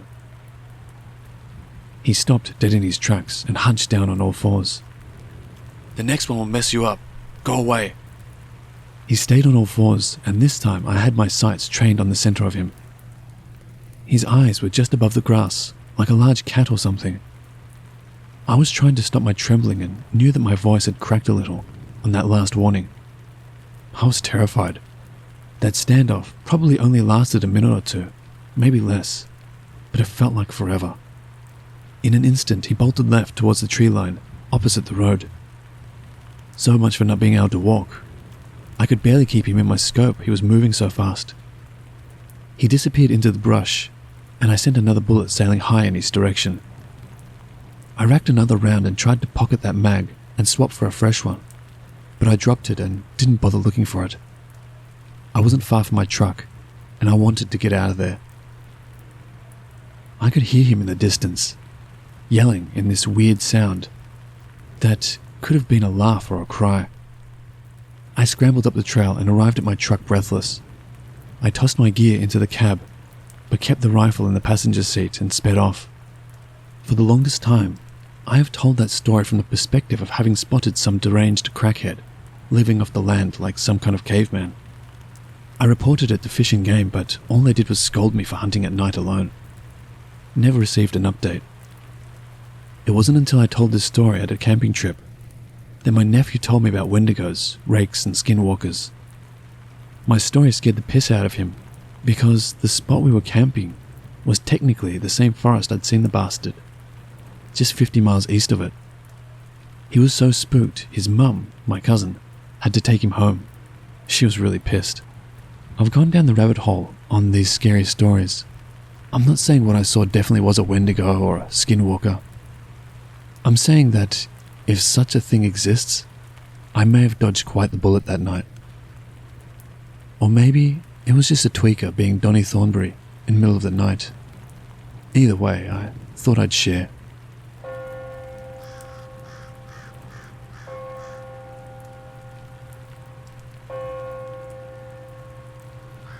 I was hiking in the Olympic National Forest a few years ago, by myself and my 2 dogs. We were 4 days in, around 20 miles at least as the crow flies from even an unknown mountain road. I was camping at around 7,000 feet that night, or right where the tree line started thinning out. So when we got to the campsite, a big open meadow on top of a secondary mountain, it was about an hour from sunset. My big dog usually runs around within proximity of the camp as I put the tent up and make dinner, etc. But I noticed this time was a little different. He kept staring up this steep tree-filled mountainside, tail straight up and barking. Not the bark when he sees marmots, not the excited high-pitched barks, but unsure, concerned barks. Now the day before I had found a note left under a rock at the last landmark, saying that there was a problem bear in the area that was harassing a party of campers a few days ago, and I myself had seen big cat tracks the day before, so I was rightfully concerned that this may be more than just ground squirrels.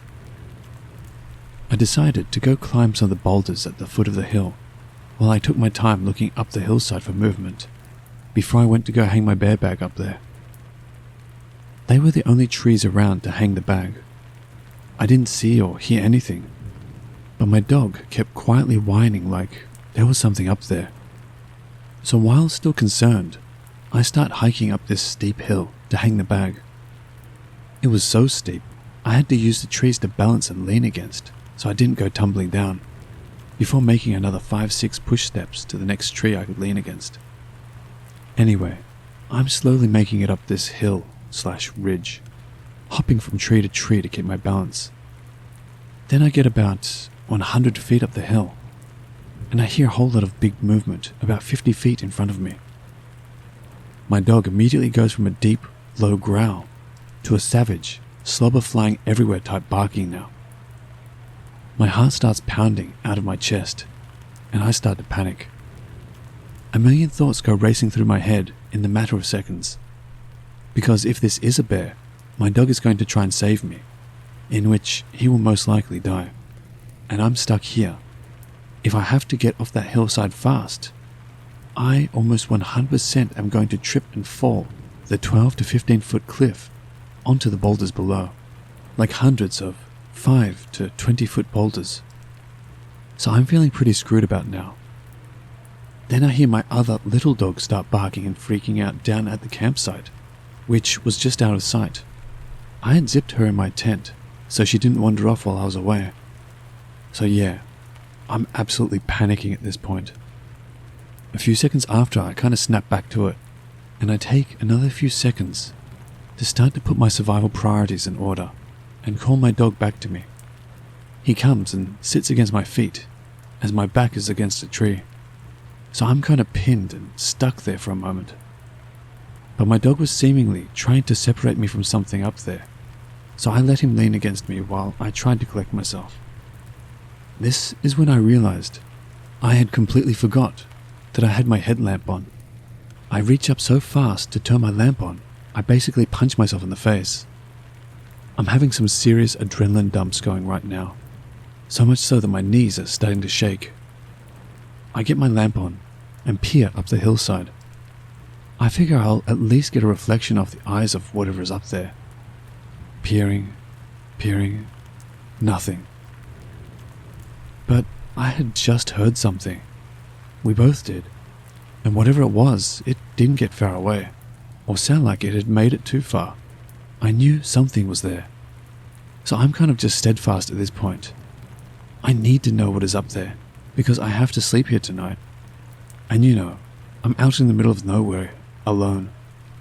Better face it than wait like a sitting duck all night, is my thought process. So yeah, I'm looking up this hill, and at one point my dog lunges forward, unpinning me. He does a fake bluff charge up the hill about 15 feet, and I mean he's snarling and foaming at the mouth at this point. As he does this, I finally see movement. Something moving up and breaking the line of the horizon and slash sunset. My dog's bluff made whatever it was blow its cover. I'm so zeroed in. I call my dog back and silently watch, and what I make out made my heart completely drop. There was a man crouched about 75 feet directly in front of me, wearing not camo clothes, but some raggedy shit with a hood that blended into the environment perfectly. Actually, almost like a makeshift guile suit, but with his face exposed. I couldn't see his eyes, and his face was covered in dirt or something, but I knew we were staring right at each other at that moment. So I stare, for what seems like minutes. No words. I felt like I was going to subconsciously convey that I was going to stand my ground. I wanted him to know I saw him, but I guess I was too shaken to speak. As I'm staring, my little dog back at the campsite starts barking her head off again, like she was scared. I also had to get off that hill before total dark, or I could be seriously hurt or even risk dying trying to get back down. So carefully I start heading down the hill with my dog, who doesn't want to leave but listens. Periodically I would stop with my back against a tree holding me up, and look in that direction again just to make it even more clear that I saw him. And eventually I make it down to the boulders at the bottom. By the time I finally jumped down and hit the boulders, my little dog had stopped barking. I could only see the top of my tent from the bottom of the boulders. I thought she was barking just to bark.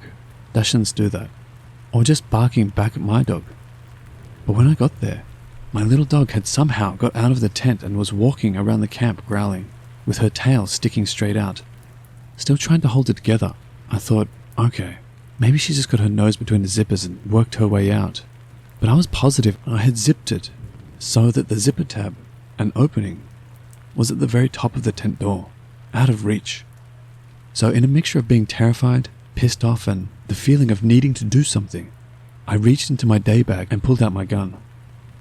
I fire a single shot into the air as the sun was setting, climb into my tent without eating, and lay with my gun next to me until first light.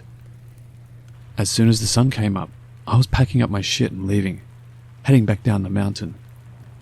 It sucks. It was all downhill back, but I still couldn't cover the ground to get back to my car in one day. It was dark by the time I made it to the last camp, about 4 miles from my vehicle. But thankfully, there were other people there. We sat around the fire they made, and I felt pretty relieved and safe. They start to tell me that they are planning to head that way, where I was the night before in the morning. So I tell them both the story in detail.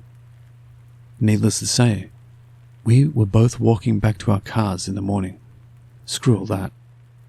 The thing that still creeps me out to this day, though, is when I got home and started reading reviews of the same hike I was on. Other people had similar experiences like mine as well. Even a man found dead from a fall around the same boulder range 2 years ago. And a woman found murdered last year.